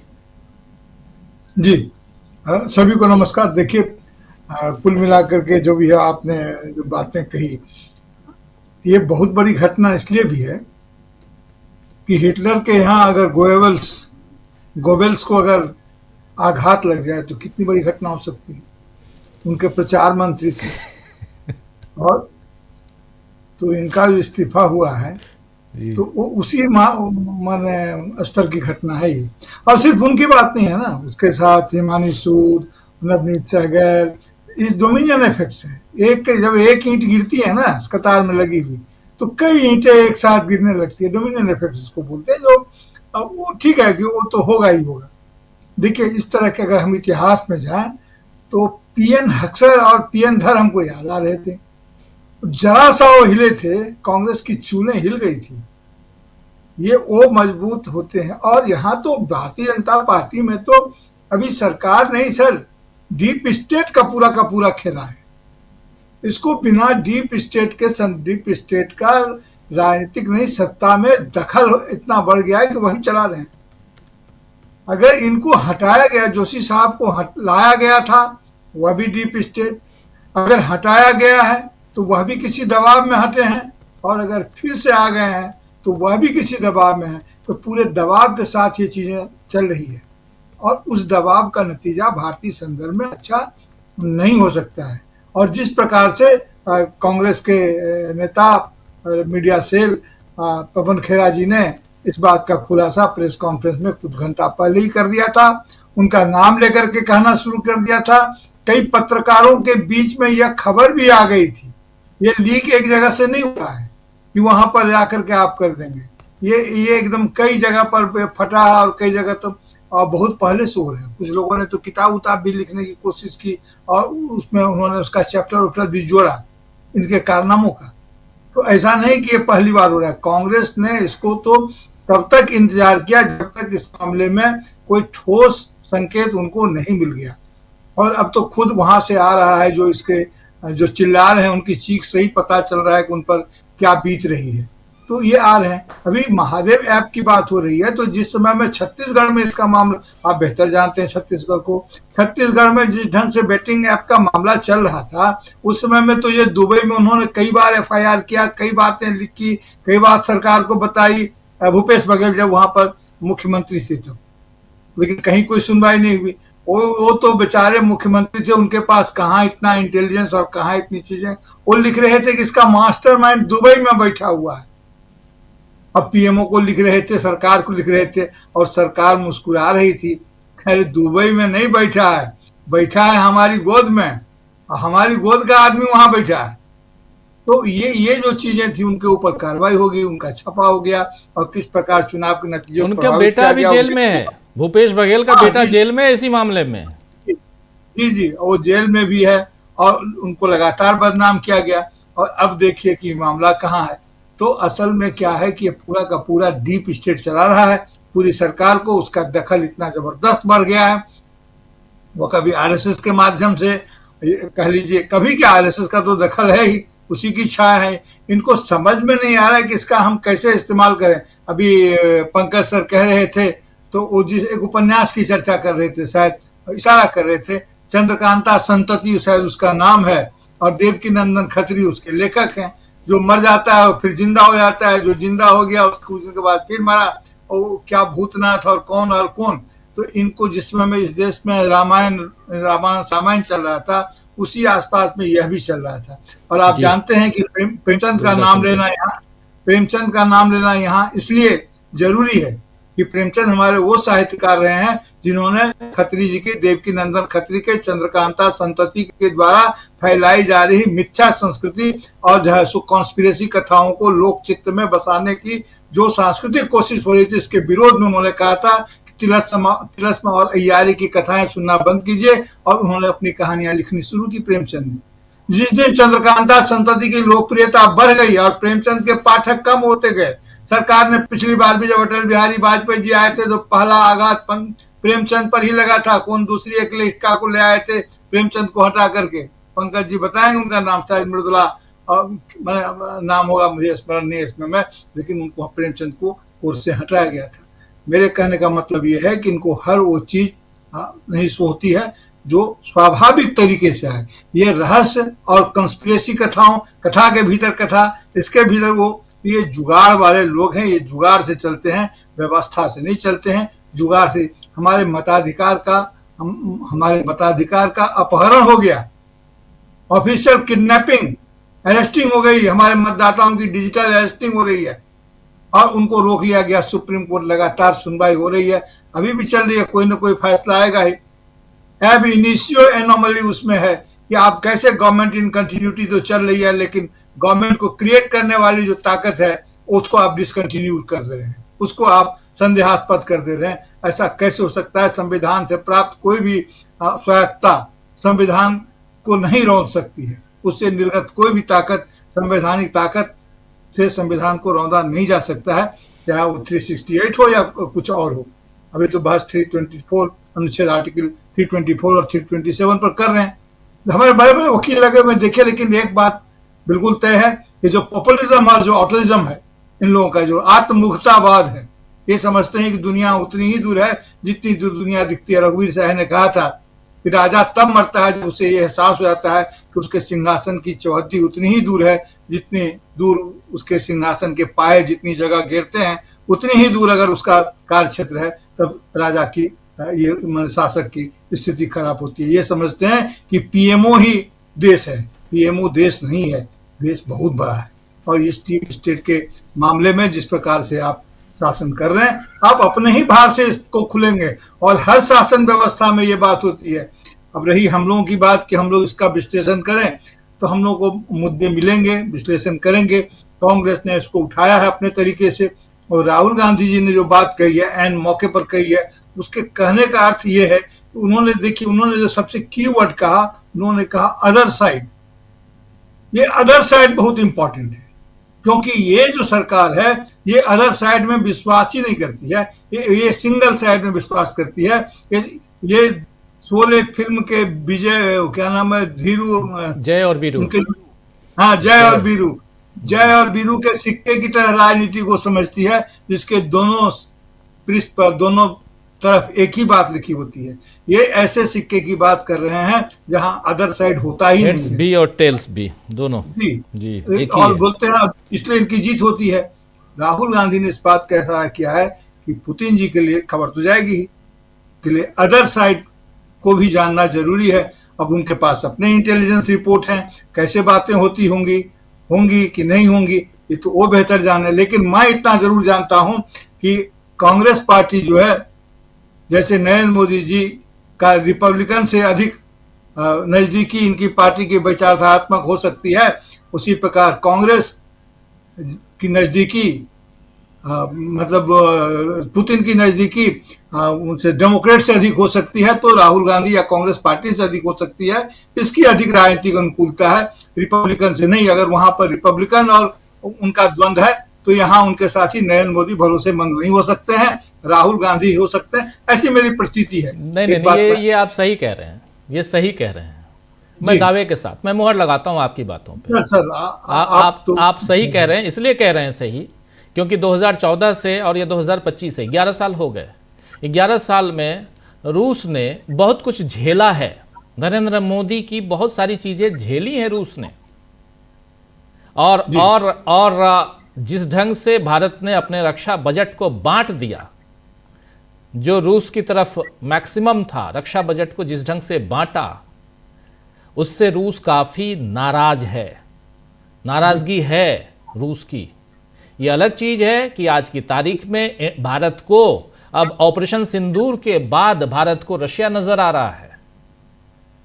डोनाल्ड ट्रंप ने जब टैरिफ 50% लगा दिए, तब उनको रशिया नजर आ रहा है। रूस को भी भारत की जरूरत है, इसलिए ज़रूरत है क्योंकि तेल, बाकी चीज़ें, बहुत कुछ है। एक सामरिक और उसके साथ साथ पारंपरिक, सांस्कृतिक, हर ढंग से रूस और भारत एक साथ रहे हैं। जब जवाहरलाल नेहरू के सामने दो चीज़ें थी, या तो आप अमेरिका की तरफ जाइए या रूस की, सोवियत संघ की तरफ जाइए। सोवियत संघ की तरफ गए, अपनी बहन को पहला एम्बेसडर बना के भेजा, याद होगा आपको। जी जी, विजयलक्ष्मी पंडित। तो ये इतिहास है और उसी परंपरा को आज भी गांधी, अगर पुतिन आए हैं तो वहां यह कहा जाता होगा कि गांधी नेहरू के देश में जा रहे हैं हम। पुतिन और उनके चाहने वाले ये नहीं कहते हैं, आज ही सुबह मेरी बात हो रही थी रशिया, तो वहां ये नहीं कहते हैं कि नहीं जी हम यहां किसी और के देश में जा रहे हैं, वहां यही कहते हैं हम गांधी नेहरू के देश में जा रहे हैं। तो बहुत महत्वपूर्ण है रशिया के बारे में, रूस और भारत के संबंधों को अगर देखा जाए तो यहां पर राहुल गांधी की बातें बहुत इंपॉर्टेंट और बहुत अलग ढंग से सामने आती हैं। राहुल गांधी की बातें जो हैं वो रूस के जन जन तक पहुंचती हैं। गांधी नेहरू की बात आती है तो राहुल गांधी से पहले राजीव गांधी, और आपको बता दूं कि राजीव गांधी की हत्या हुई थी 21 मई 1991 को, और 5 मई 1991 को राजीव गांधी गए थे मॉस्को। उन्होंने एक पौधा वहाँ रोपा था, और ये चूंकि मैं आंखों देखी उस समय मैं था वहाँ और उसका गवाह रहा हूँ मैं। लेकिन उसके बाद चाहे वो हो, चाहे उनसे पहले इंदिरा गांधी हो, उनसे पहले की सरकार और खासकर जवाहरलाल नेहरू हो, तो रूस की और भारत की एक पारंपरिक एक रिलेशन रहा है दोनों के बीच, और वो परंपरा आज भी है, कायम है। बीच में नरेंद्र मोदी ने उसे तोड़ दिया था, डाइवर्ट कर दिए थे वो, और उसके बाद अब रूस फिर से, रूस तो है ही, जहां था वहां है, लेकिन रूस ने इस बीच किया क्या? रूस जो कतई पाकिस्तान की तरफ नहीं देखता था, पाकिस्तान की तरफ देखने लगा।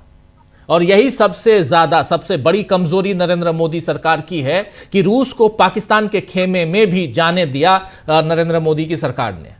बहुत कुछ है रूस भारत संबंध पे, अगर हम बात करेंगे तो बहुत बहुत गंभीर बातें होंगी। प्रफुल्ल जी अपनी बात पूरी कीजिए, फिर आता हूं अमलेंदु जी के पास। आपने तो सारी बातें लगभग कही थी। मुझे सिर्फ एक लाइन कहना है कि इंटरनेशनली भी फेडरल डेमोक्रेट्स जो हैं, जो कांग्रेस है, फेडरल डेमोक्रेट्स सोशल डेमोक्रेट्स के अधिक करीब होते हैं, स्वाभाविक है। ये रिपब्लिकन उनके माफ नहीं करते, सारी समस्याएं रिपब्लिकन की खड़ी की हुई है रूस में और रशिया के साथ और उनके संबंध में, यहाँ तक कि रशिया के विघटन में भी उनकी रिपब्लिकन की भूमिका है, इस बात से इनकार नहीं किया सकता। इसीलिए जब राहुल गांधी अदर साइड बोल रहे हैं, it's a big term, it's a big term to believe here decode sir. जी बिल्कुल बिल्कुल, आप सही कह रहे हैं। और वो ज़माना भी सबको पता ही होगा जब सोवियत संघ, कोल्ड वार का समय था वो, सोवियत संघ और उधर अमेरिका, और किस ढंग से गोर्बाचोव के साथ रिलेशंस अमेरिका के बढ़े थे। उन तमाम चीज़ों को, सोवियत संघ का विघटन और 1992 में हुआ दिसंबर का महीना, लेकिन ये सब अब इतिहास के पन्नों में दर्ज हैं। जो इतिहास के विद्यार्थी हैं वो अच्छी तरह से जानते होंगे, अगर जियो पॉलिटिक्स में वो इंटरेस्ट रखते हैं तो, इन सब चीज़ों को, और कैसे, क्यों विघटन करवाया गया, क्यों तोड़ा गया सोवियत संघ को, ये सब कुछ आपके सामने है, इतिहास के पन्नों में आप खंगाल सकते हैं। लेकिन सवाल यहाँ दूसरा है कि राहुल गांधी अदर साइड की जो बात कर रहे हैं, और राहुल गांधी अगर नहीं मिलते हैं पुतिन से, सरकार को चाहिए कि राहुल गांधी की मुलाकात करवाएं पुतिन से, ये होना चाहिए।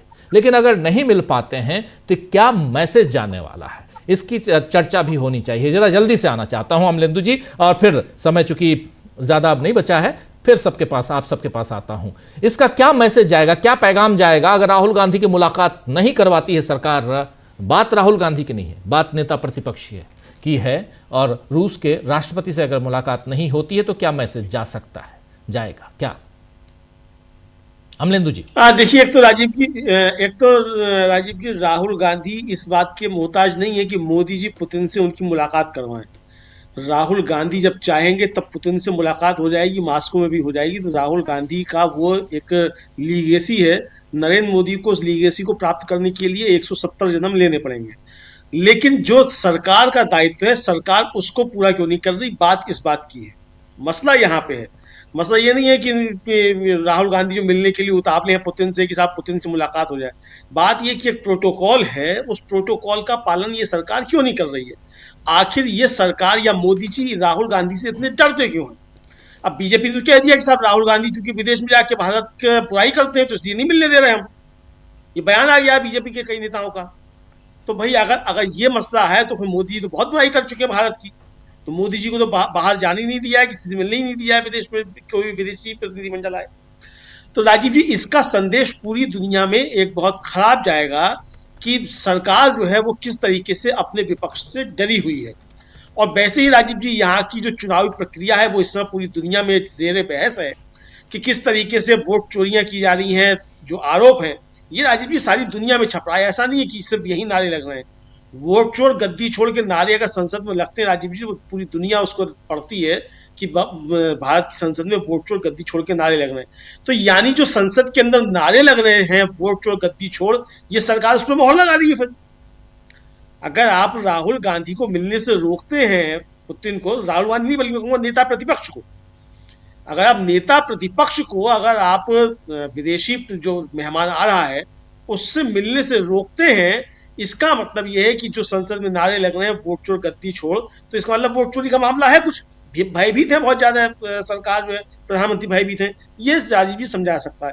हालांकि आपको याद होगा कि जब शेख हसीना जो थी वो प्रधानमंत्री थी और वहां कूप नहीं हुआ था बांग्लादेश में, उससे पहले आई थी भारत प्रधानमंत्री की हैसियत से, तो वो खुद जाकर जो थी वो सोनिया जी से और राहुल गांधी से वगैरह सबसे, उनके घर नहीं थी, उनसे जाकर मिली थी। तो ये एक लीगेसी है उस परिवार की। तो ये वो जो जिन लोगों के संबंध रहे हैं वो आकर मिला करते हैं, प्रोटोकॉल तोड़ कर भी मिला करते हैं और सरकार के रोकने के बावजूद मिला करते हैं। लेकिन बात यहाँ यही पैदा होती है कि आखिर मोदी जी इतने घबराए हुए क्यों हैं? भाई ठीक है, आप बचपन में मगरमच्छ पकड़ा करते थे ट्रंप के साथ, बहुत अच्छी बात है। बराक ओबामा के साथ आपकी तू तड़ाक की दोस्ती थी, दोनों आप जो है कंचे खेला करते थे क्लास में बैठकर, बहुत अच्छी बात है। शी जिनपिंग के साथ आप नगर में जो थे वो चाय बेचा करते थे, बहुत अच्छी बात है। होगी आपकी इतनी पक्की दोस्ती, क्योंकि आप तो बहुत नॉन बायोलॉजिकल आदमी है। ये सारे कर्तव्य आप करते रहे बचपन में, कुछ भी कर सकते, तो भाई आप वो कर्तव्य करते रहिए, उससे कोई अंतर नहीं पड़ता उन कर्तव्यों से। सवाल ये कि आपके उन कर्तव्यों से क्या भारत का कोई फायदा हो रहा है कि नुकसान हो रहा है? जैसा कि राजीव जी अभी प्रफुल्ल जी ने कहा और आपने उसको पूरा विस्तार दिया कि नरेंद्र मोदी की हरकतों से जो गले पड़ने की जो है किस तरीके से भारत का जबरदस्त तरीके से नुकसान हुआ है। रूस राजीव जी हम लोगों का वो सहयोगी है, जब अमेरिका का 7वां बेड़ा भारत पर हमला करने के लिए आ चुका था तब रूस की हमको मदद मिली थी और 7वें बेड़े को वापस जाना पड़ा था। ये वो ताकत थी नेहरू गांधी परिवार की और रूस के साथ दोस्ती की, ये वो ताकत थी। आज क्या है कि पहलगाम में हमला हो जाता है और जिन पुतिन के लिए आप बाछे बिछाए फिर रहे हैं, वहां पहुंच रहे हैं आप हवाई अड्डे पर रिसीव करने के लिए, वो रूस भी राजीव जी हमारे समर्थन में बयान जारी नहीं करता है, पाकिस्तान का नाम नहीं लेता है। तो ये आपकी 11 वर्षों की गले पड़ने की राजनीति का नतीजा है। तो नरेंद्र मोदी ने कितना नुकसान राजीव जी भारत का किया इन 11 वर्षों में। आप गले पड़ के कुछ भी करते रहिए, आप अपने मित्र को साथ ले आए, उसको आप ठेके पट्टे दिलवा सकते हैं, लेकिन भारत का आपने जो है कूटनीतिक तौर पर और राजनीतिक तौर पर दोनों तरीके से बहुत ज्यादा नुकसान किया है। और इसके राजीव जी आर्थिक दुष्परिणाम भी सामने आते हैं। डॉलर अगर आज 90 रुपए को पार कर रहा है तो ये ऐसी इतनी पार हो गया। इसके लिए मोदी जी ने 18 घंटे गले पड़ने के लिए बड़ी मेहनत की है, तब जाकर जो डॉलर जो 90 रुपया पे पहुंचा है। तो इसके लिए मोदी जी बधाई के पात्र हैं, उन्होंने सब किया है। लेकिन राजीव जी कुल मिलाकर यही है कि सरकार को इन ओछी हरकतों से बाज आना चाहिए, क्योंकि विदेश नीति जो है किसी सरकार की नहीं होती है, विदेश नीति देश की होती है। और जब देश की विदेश नीति होती है तो उस विदेश नीति को तय करने में सत्ता पक्ष, विपक्ष और सिविल सोसाइटी सबकी एक भूमिका होती है। और ये देखा जाता है कि हमारे किस देश के साथ किस तरीके के संबंध हैं, किस तरीके के राजनीतिक संबंध हैं, किस तरीके के हमारे आर्थिक और सामाजिक संबंध हैं और किस तरीके के हमारे सदियों पुराने सांस्कृतिक संबंध हैं। रूस के साथ राजीव जी हमारा बरसों पुराना सांस्कृतिक संबंध भी हर तरीके से। तो ये सब चीजें देखना पड़ता है। तो सरकार ये जो एक बात और जोड़ लीजिए, इसमें एक बात और जोड़ लीजिए, जो आप अभी आर्थिक बात कर रहे हैं, रूस और दूसरा ईरान, ये दो ऐसे देश रहे हैं भारत के साथ जिनका ट्रेड जो है वो डॉलर में नहीं होता था, डायरेक्ट होता था। आज भी जो है वो खरीदी डायरेक्ट करेंसी में थे। अपनी करेंसी में। रूबल से होता था। रूबल, रशिया का की करेंसी रूबल है, हिंदुस्तान की करेंसी रुपया है। इसमें आपको डॉलर चेंज करके या यहाँ रुपए में, जो अभी 90 रुपए से ज्यादा हो गया ना, 90 रुपए 28 पैसे, बिल्कुल जिसको 45 रुपए कर रहे थे साहब, मतलब शर्म आनी चाहिए कि रुपए की कीमत दुनिया में, कल ही प्रशांत जी कह रहे थे दुनिया में डॉलर की कीमत भी गिरी है, लेकिन यहां तो रुपया गिर रहा है। अगर डॉलर गिरा होता तो रुपया मजबूत होता, यहां रुपया गिर रहा है और इसको संभालते संभल नहीं रहा है। जल्दी शतक सेंचुरी बनाएगा रुपया। लेकिन आज भी रूस के साथ आप जो तेल सस्ता खरीद पाए तो वही रूपी रूबल ट्रेड के कारण खरीद पाए। आप कन्वर्ट कीजिए जरा रुपए में, 90 रुपए, और खरीदने जाएंगे तो 90 नहीं 92 रुपए में मिलेगा आपको। 93 रुपए देने पड़ेंगे $1 के, और उसके बाद आप प्रति डॉलर प्रति बैरल जरा कन्वर्ट करके देखिए तो फिर यहां पेट्रोल डीजल की कीमत क्या होती है, या कुछ भी दूसरी चीज लीजिए आप तो उसकी कीमत क्या होती है। फर्टिलाइजर्स हैं, बहुत कुछ है, रशिया से बहुत कुछ इंपोर्ट होता है और हिंदुस्तान से बहुत कुछ एक्सपोर्ट होता रहा रूस को, सोवियत संघ को।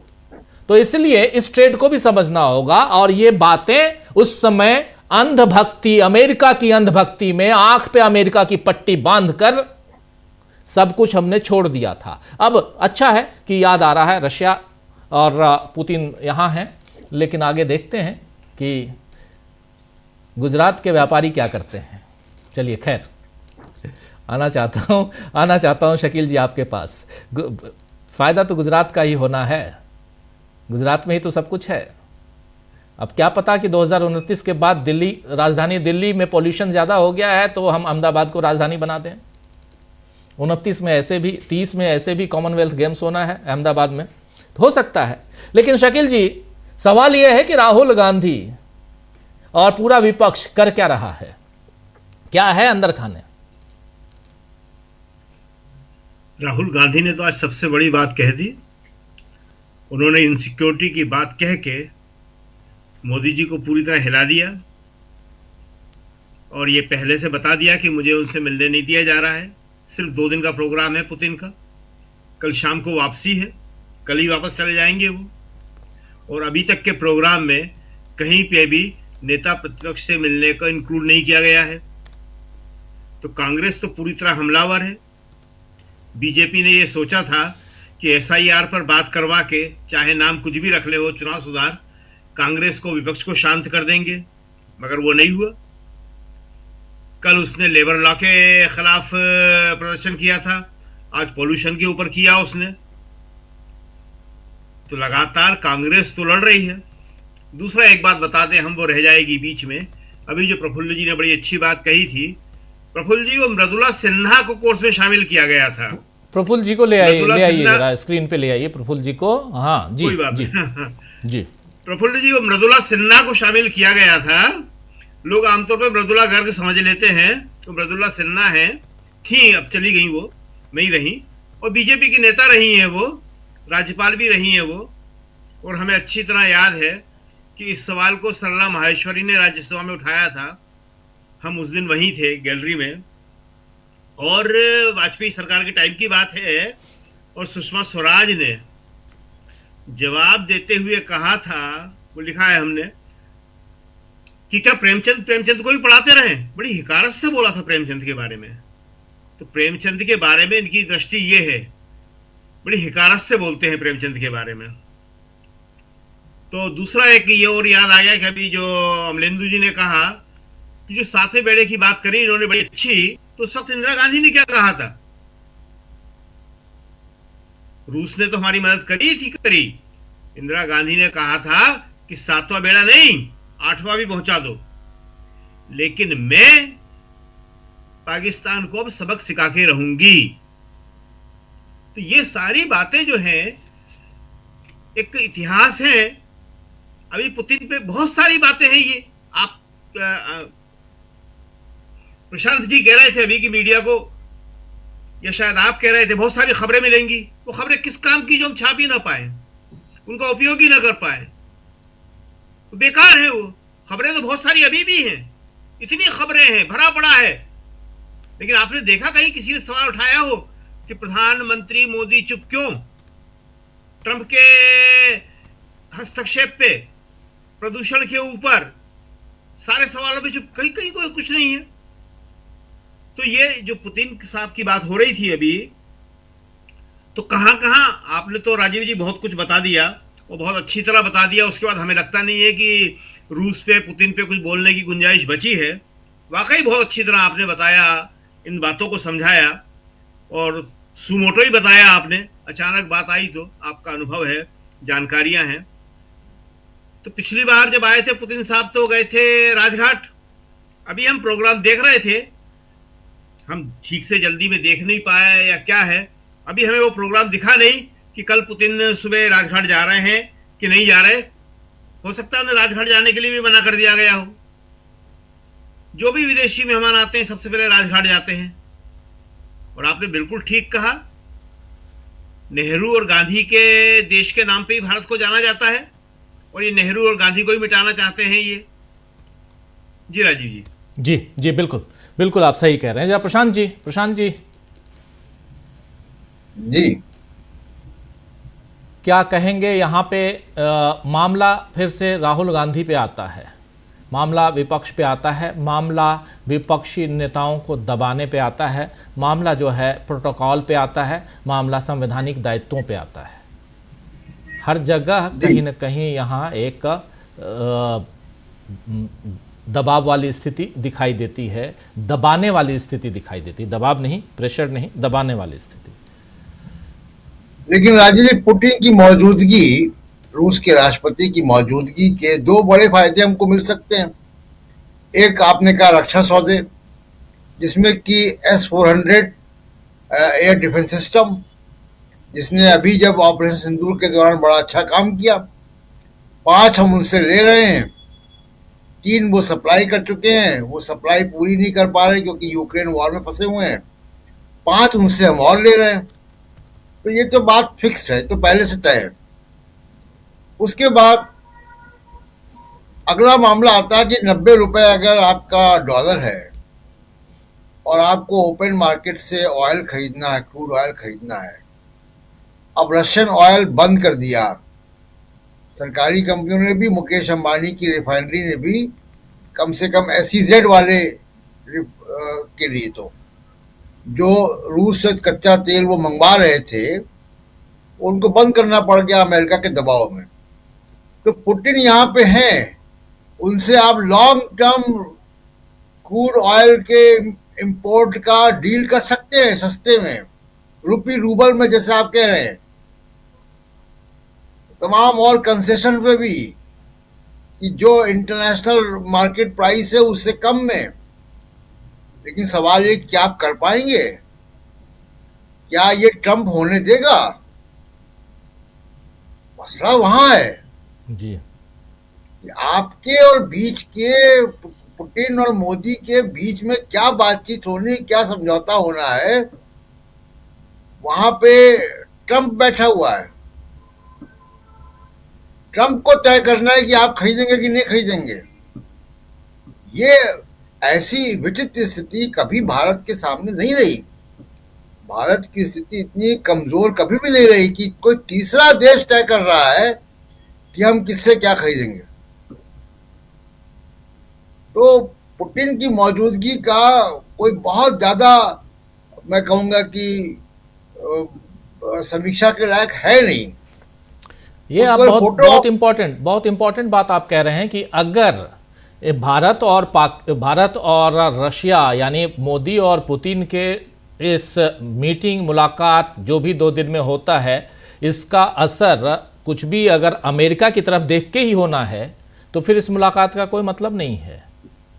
फोटो ऑफ है, वो फोटो ऑफ है, तस्वीरें खिंचाएंगी, लेकिन इन 2 दिनों में दिख जाएगा। और एक बात यहाँ और भी, एक बात और जोड़ना चाहता हूं कि बहुत ही खराब था वो पल जब नरेंद्र मोदी गए थे वहाँ यूक्रेन, याद कीजिए, यूक्रेन गए थे और जेलेंस्की के कंधे पे हाथ रखकर वो देखते हुए, ठीक है युद्धग्रस्त एरिया में आप गए हैं, लेकिन ये नागवार गुजरी थी ये बात रशिया को। आप किसके साथ हैं आपको तय करना होगा, आप बोथ साइड नहीं रह सकते। या तो फिर आप नेहरू बन जाइए, फिर आप नेहरू बनिए, लेकिन नेहरू भी अमेरिका परस्त नहीं थे। आपको अपनी विदेश नीति आज भी उस सांचे में ढालनी पड़ेगी जिस विदेश नीति को लेकर भारत चलता रहा।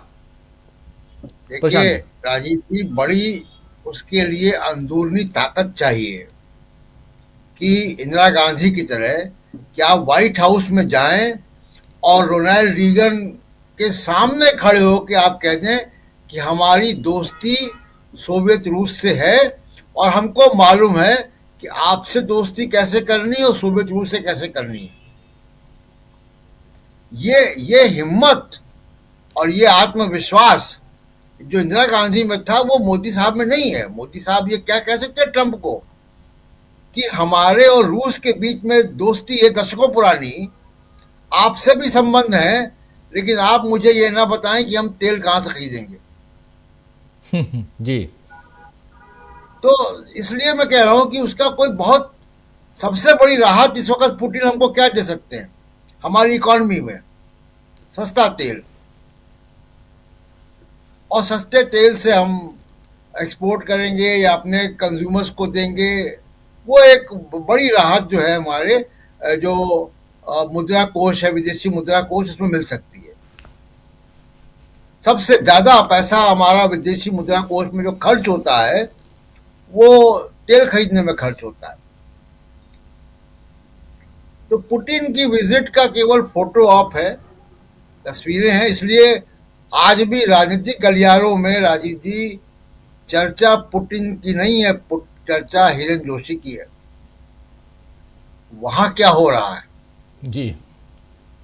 और उनके वो एक कई सारे व्हाट्सएप ग्रुप में वो शामिल थे। जरा हिरेन जोशी के बारे में चर्चा की जाए राजीव जी, वो पॉलिटिकल एनालिसिस है असली आज की तारीख की। जी, क्या कुछ है बड़ी खबर वो है। बिल्कुल। तो उन कई व्हाट्सएप ग्रुप में शामिल थे वो, और उन व्हाट्सएप ग्रुप के जरिए खबरें गोदी मीडिया तक पहुंचती थी कि क्या चलाना है, किसको सोरोस का आदमी बताना है, किसको क्या करना है, चलता था। राजीव जी वो 24 नवंबर से 24 नवंबर से उनका व्हाट्सएप खामोश हो गया था। अब जब पवन खेड़ा ने बोला तो फिर चालू हुआ है। तो कहीं कुछ बहुत ज्यादा कुछ हो रहा है और कई नामों की चर्चा है। चंडीगढ़ यूनिवर्सिटी की भी चर्चा हो रही है सोशल मीडिया में बहुत, उनकी एक प्रो वाइस चांसलर की भी चर्चा हो रही है, मिसेस सूद है कोई, उनकी चर्चा हो रही है, उन्होंने कोई एक फाउंडेशन की चर्चा बहुत हो रही, भाई कई सारी चर्चाएं हो रही हैं और सबका एक नेटवर्क दिखाई दे रहा है कि ये वो नेटवर्क घूम रहा है उसी बेटिंग ऐप के इर्द गिर्द। महादेव बेटिंग ऐप के इर्द गिर्द ही नेटवर्क पूरा घूम रहा है। ये चर्चाएं बहुत गर्म है, लेकिन जिस तरीके से वो गायब हुए और अब वापिस आए, उससे लग रहा है कि काफी कुछ जो है वो दीवारों के पीछे खट रहा है और अगले आने वाले दिनों में खूब यहाँ से जो है चीजें हमको मिलने वाली है। लेकिन उसमें एक संकेत बहुत साफ है, जब ये सब होने लग जाता है इसका मतलब है कि फिर मैं कहूँगा कि मोदी जी की ग्रिप जो है वो कमजोर पड़ गई। जी, क्या पंकज जी आपको भी लगता है, आपको भी ऐसा ही लगता है? लेकिन जोशी जी के बारे में बात होनी चाहिए। एक चीज मैं बता दूं कि आज भारत और रूस के बीच में तेल के खरीद को लेकर समझौता हुआ है और रूस ने 5% विशेष छूट के साथ में भारत को तेल देने की सहमति जारी की है और ये कि समझौता हो गया है, आज हुआ है। दूसरी चीज में हिरेन जोशी जी का मसला है। हिरेन जोशी जी मूल रूप से वो राजस्थान के हैं, बांसवाड़े के, बाद में गुजरात गए। हिरेन जोशी का ऐसा सुना है, जो बड़ी चर्चा है, 20 से 22 तारीख के बीच में उनका कुछ विवाद जेपी नड्डा से हुआ। जेपी नड्डा को कहते हैं कि उन्होंने बेइज्जत किया। फिर जेपी नड्डा लगभग रोते हुए अमित शाह के पास गए और जो इस समय सत्ता के संतुलन का खेल चल रहा है, ऊपर से छोटा भाई मोटा भाई एक दिख रहे हो, लेकिन इनके बीच में बहुत अधिक तनाव के आखिर कौन हो। देखिए, ये पूरा खेल एक उत्तर प्रदेश को लेकर है। उत्तर प्रदेश में जिस तरीके से लोकसभा चुनाव में भारतीय जनता पार्टी कमजोर हुई, उनको ऐसा लगता है कि उत्तर प्रदेश का जो तीसरा एंगल है, जो सत्ता को ओवर पावर करना चाहता है, वो योगी आदित्यनाथ का है। इस त्रिकोण के अंदर जेपी नड्डा, क्योंकि जेपी नड्डा तो एक्सटेंशन पे चल रहे हैं, 2 साल हो गया उनकी कुश्ती दूसरे को देनी जानी है। अमित शाह ने जब इस पे बात किया, तब जो खुलासे किए गए कि किस प्रकार से जिस यूनिवर्सिटी की बात प्रशांत जी कह रहे थे, सतनाम सिंह संधू से 30 करोड़ रुपए राज्यसभा सदस्यता के लिए लिए गए। जितेंद्र जोशी के बेटे के 3 करोड़ रुपए महीने पे सैलरी पे वो रिलायंस में नौकरी कर रहा है। और जो हेतल सूद की बात चल रही है, वो प्राइवेट यूनिवर्सिटी की प्रो वाइस चांसलर, उनके थ्रू उन्होंने किस प्रकार से खासकर मुस्लिम कंट्रीज में, जो ये अरेबिक कंट्रीज हैं, उसके अंदर एक जो नेटवर्क खड़ा किया गया था और वहां से किस तरीके से पैसे का फ्लडिंग हो रही थी, ये सब चीजों की जानकारी अमित शाह को थी। और अमित शाह ने सीधी चीजें मोदी जी को रखी और उसके बाद अंत में हुआ कि इनको वहां से हटना पड़ेगा। जो मैं आज सुबह भी देख रहा था वेबसाइट पे, तो अब उनका नाम हटा दिया गया पीएम हाउस की। अभी फिर से जुड़ गया हो तो मुझे नहीं मालूम, लेकिन सुबह मैंने 10 बजे के आसपास देखा था, उनका नाम हट गया। तो ये जो साजिशों का दौर है, देखिए, ये जो मैंने अपनी पिछली वाली बात में जो आपको बताया था कि किस प्रकार से कप सिरप वाला लफड़ा चल रहा है उत्तर प्रदेश में, और उसमें कहा जा रहा है कि सीधे केंद्र सरकार के जो लोग हैं, जो लोग योगी आदित्यनाथ को केंद्र की ओर नहीं बढ़ना देना चाहते, वो पूरा लोग जो है इस मामले में लगे हुए हैं। अंदर उन्हें बहुत सारी खींचतान है, किस तरीके से, क्योंकि क्या है कि अब हर एक को लग रहा है कि अगला कौन, और अगला कौन की दौड़ में ये कुछ चल रहे हैं, क्योंकि आरएसएस इससे मुक्ति चाहता है और वो किसी तरीके से फिर से सुनील जोशी को एक्टिव किए हुए हैं। और जोशी जी, संजय जोशी, माफ करिएगा, उसको एक्टिव किए हुए। और संजय जोशी इस समय बहुत अलग तरीके से सक्रिय है। ये जो बहुत सारी फाइलें जो है ना, इन्हें कमर के नीचे की फाइलें जो हैं, ये आरएसएस और बीजेपी का ब्लैकमेलिंग का सबसे बड़ा तरीका है। ये बहुत सारी फाइलों पे छापे पड़ने हैं, बहुत सारी चीजें जो आपको दिख रही है कि ये आतंकवादी घटनाओं में छापे पड़ रहे हैं, वास्तव में बहुत सारे कब छापे दूसरे तरीके के हैं। ये एक अंदरूनी साजिश बहुत बड़ी है, इसके अंदर कई लोग शामिल हैं और एक दूसरे को पटक कर आगे बढ़ने की साजिश है। क्योंकि इस समय ताकत और पैसा एक व्यक्ति पर केंद्रित है, तो ये लोग खुल के ब्लास्ट नहीं हो पा रहे। आप देखिए ना, मध्य प्रदेश में क्या स्थिति कर दी इन्होंने। मध्य प्रदेश में पिछले 2 महीने में अलग अलग जगह पर जातीय संघर्ष खड़ा कर दिया। ग्वालियर में इन्होंने जातीय संघर्ष खड़ा कर दिया अंबेडकर को लेकर, जबलपुर में जातीय संघर्ष खड़ा कर दिया मौर्य समाज और बजरंग दल को लेकर, अभी देवरी में, सागर में कुर्मियों को लेकर मारा पीटी हो गई। ये जो मचा हुआ है, ये एक बहुत बड़े स्तर पर वर्ग संघर्ष की स्थिति बनाना चाहते हैं। क्योंकि भारतीय जनता पार्टी और आरएसएस का एक तरीका है कि जब एक बड़ा संकट आता है तो वो आपको डाइवर्ट करने को कोई बहुत बड़ा संकट पैदा करके उसको दिखाने लगते हैं। तो अभी यही खेल चल रहा है। लेकिन ये बात तय है कि अब गिरोह में सिर फटौल की शुरुआत हो चुकी है। मोदी जी की अब वो पकड़ नहीं रह गई है जो पहले 2019 तक हुआ करती थी। जी राजीव जी अंदर खाने बहुत कुछ चल रहा है यहाँ। संघर्ष जो है वो तो है ही, लेकिन इन सब के बीच क्या वो बात भी है प्रफुल्ल जी कि जब चुनाव जितवाने का काम ज्ञानेश कुमार करेंगे तो फिर नरेंद्र मोदी रहे या कोई और रहे, क्या फर्क पड़ता है? कोई भी रहे, क्या फर्क पड़ता है प्रफुल्ल जी? सर देखिए, हम लोग रूस रशिया के संदर्भ में सांस्कृतिक बात कर रहे थे। राहुल संकृत्यायन को याद किया जाना चाहिए, जिन्होंने गंगा वोल्गा लिखी, वोल्गा से गंगा। और दूसरी बात जी, वोल्गा से गंगा लिखी। और साथ ही साथ महात्मा गांधी और टॉल्स्टॉय का भी को भी याद करना चाहिए। टॉल्स्टॉय की सांस्कृतिक चेतना और महात्मा गांधी की राजनीतिक चेतना के संगम की वह जमीन रही है। और इतना ही नहीं, जो रविन्द्रनाथ टैगोर रशिया गए थे 1930 के आसपास, उन्होंने रूस से चिट्ठी लिखी थी, कई चिट्ठियां लिखी थी।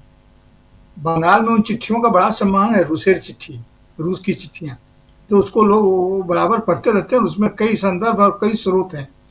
इस समय में मुझे क्या लगता है, मैं क्या चाहता हूं, अगर पुतिन जी यहाँ आए तो मैं इस यात्रा का प्रतिफल, उसकी सार्थकता इस बात में देखता हूं कि RIC यानी कि रूस इंडिया चाइना के रिलेशन में अगर कोई न्यू अलाइनमेंट होता है, रीअलाइनमेंट होता है, तो ये एक बड़ी बात हुई। क्योंकि जिस तरह से अमेरिका, पाकिस्तान और चाइना दोनों के साथ खेल रहा है और इंडिया को बीच में उसका खेल का जोकर बना रहा है, मैं बड़े सम्मान के साथ कह रहा हूँ, बनाने की कोशिश कर रहा है। एक जोकर क्या कर सकता है, दूसरे को जोकर ही बना सकता है। क्या पता हम लोग उसके पात्र भी हो गए या क्या। तो RIC को अगर रीअलाइन कर, उसकी रीअलाइनमेंट होती है तो हमारे कई सारी समस्याओं की गुत्थी यहाँ से सुलझ सकती है, चाहे वो पाकिस्तान के साथ हमारा रिलेशन हो या फिर बांग्लादेश के साथ हमारा रिलेशन हो, और हमारे पड़ोसी देशों के साथ अपने संबंधों की गंभीरता का भी एक नया युग शुरू हो सकता है, जिसे खेल खेल में इस सरकार ने बिगाड़ दिया था। तो मैं उम्मीद करता हूं कि पुतिन जी की इस यात्रा से RIC नए या रीअलाइनमेंट अपने रिलेशन में अगर बना ले तो काफी इससे लाभ हो सकते हैं। सर जी जी, बिल्कुल बिल्कुल। कुछ जोड़ना चाह रहे थे शकील जी मुस्कुरा रहे हैं मंद मंद। बीजेपी के राज में, खासतौर से मोदी जी के राज में क्या हो सकता है। त्रिपुरा में जब इनकी सरकार आई तो लेनिन की मूर्ति बीजेपी के लोगों ने तोड़ दी। तो ये तो विध्वंस करने वाले हैं। न इनकी अमेरिका से दोस्ती हो सकती है, न रूस से हो सकती है, क्योंकि इनके पास जो है अंतर्राष्ट्रीय मुद्दों की समझ ही नहीं है। बहुत मुश्किल चीजें हैं ये एक परंपरा होती है। जो हमारे यहाँ जो विदेश मंत्रालय है उसमें बहुत काबिल अफसर हैं, एक से एक, लेकिन वो कोई उनकी चलती नहीं है, उनकी कोई पूछ नहीं है। खैर ये लंबी बातें, इसमें राजीव जी ने बहुत अच्छी बातें बताई हैं, अमेरिका, रूस और भारत और नेहरू, ये सारी बातें। लेकिन इसलिए इस टाइम जो है हम विश्वगुरु बनना चाहते हैं, काम कुछ कर नहीं रहे हैं। अभी जो यूक्रेन का जिक्र कर रहे थे, भारत का पूरा मीडिया यूक्रेन पहुंचाया था इन्होंने, मोदी सरकार ने तमाशा मचा के रख दिया था। सारा मीडिया गया था, हर चैनल 2-2, 3-3 बार गया और वहां जाके बता रहा है कि बस यूक्रेन रूस को तबाह करने वाला है। इससे विदेश नीति बनेगी।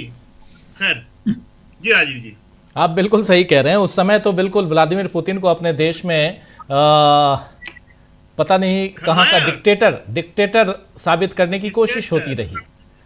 तमाम मीडिया जो है वो यूक्रेन में नाच नाच कर जो रिपोर्टिंग कर रहा था वो यही बताने की कोशिश कर रहा था। और मेरे कई साथी हैं वहाँ रशिया में जो कहते हैं कि व्लादिमीर पुतिन सोते समय एक बार यहाँ के हिंदुस्तान के गोदी मीडिया चैनल्स पलट लेते हैं कि आज रूस पर यूक्रेन ने कहाँ कहाँ अटैक किया है, ये देख लिया जाए। हंसते हैं लोग हमारे चैनलों को देख के रशिया में, सीधे शब्दों में कहूँ रशियंस हंसते हैं, बाकी लोग हंसते हैं कि क्या दिखा रहा है, कुछ नहीं है, क्योंकि यहाँ गलत झूठ सब कुछ पिछले 3 साल से रूस यूक्रेन युद्ध को लेकर परोसा जा रहा है। खैर बात करेंगे इस पे कभी आराम से, इत्मीनान से। पहले पुतिन साहब अपनी यात्रा पूरी कर लें।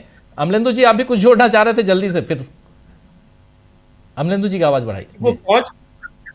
वो वहां पहुंच गई है, इंटरव्यू ले आई हैं जो ग्लोबल एक्सक्लूसिव, चलिए ग्लोबल एक्सक्लूसिव वो ले आई है। चलिए कोई बात नहीं। और राजीव जी आखिरी एक सेंटेंस और जोड़ दूं, ये जो जोशी साहब वाला मसला है, असल में होता ये है कि अफसर जब नकचढ़े हो जाते हैं तो राजनीतिज्ञों से टक्कर लेने लगते हैं।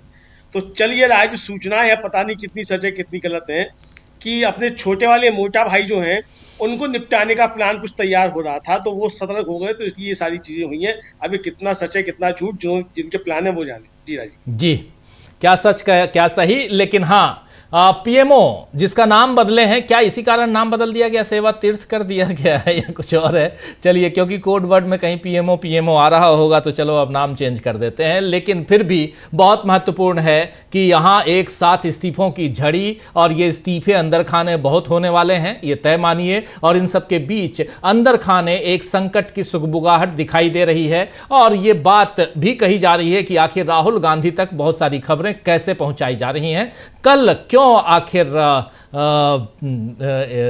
पवन खेड़ा ने प्रेस कॉन्फ्रेंस में साफ साफ बेटिंग ऐप का नाम लेकर जिक्र कर सीधे हिरेन जोशी को घेरने की कोशिश की, और उन्होंने कहा है, कांग्रेस ने कहा है कि जरूरत पड़ी तो इसके और भी खुलासे हम करेंगे। ऐसे भी कांग्रेस पार्टी मीडिया का काम कर रही है, आप लोग देख ही रहे हैं। जो काम मीडिया को करना चाहिए, कुछ एक्सक्लूसिव खबरें लानी चाहिए, कुछ एक्सक्लूसिव यहाँ लोगों तक वैसी खबरें पहुंचानी चाहिए, जो काम राहुल गांधी और उनकी टीम कर रही है वो आप लोग देख रहे हैं। पवन खेड़ा में भी उनकी टीम से ही हैं। तो ये सारी बातें हैं और इस पर निगाहें टिकी रहेंगी। आने वाले समय में इससे रिलेटेड बहुत सारी खबरें पहुंचेंगी आप लोगों तक।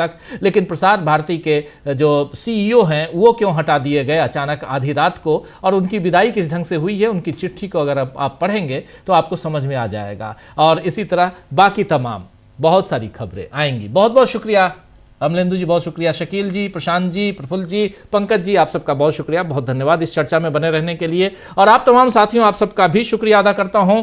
बहुत सारी खबरें इंटरनेशनली और इंटरनेशनली, और खासकर पुतिन जब यहाँ हैं, हिंदुस्तान में हैं, तो फिर खबरें और भी बनती हैं। और ये भारत सरकार को आत्मसात करने की ज़रूरत है कि आखिर हमारे देश में चल क्या रहा है और भारत की विदेश नीति क्या होनी चाहिए। आज भी इस बात पर आत्म मंथन करने की जरूरत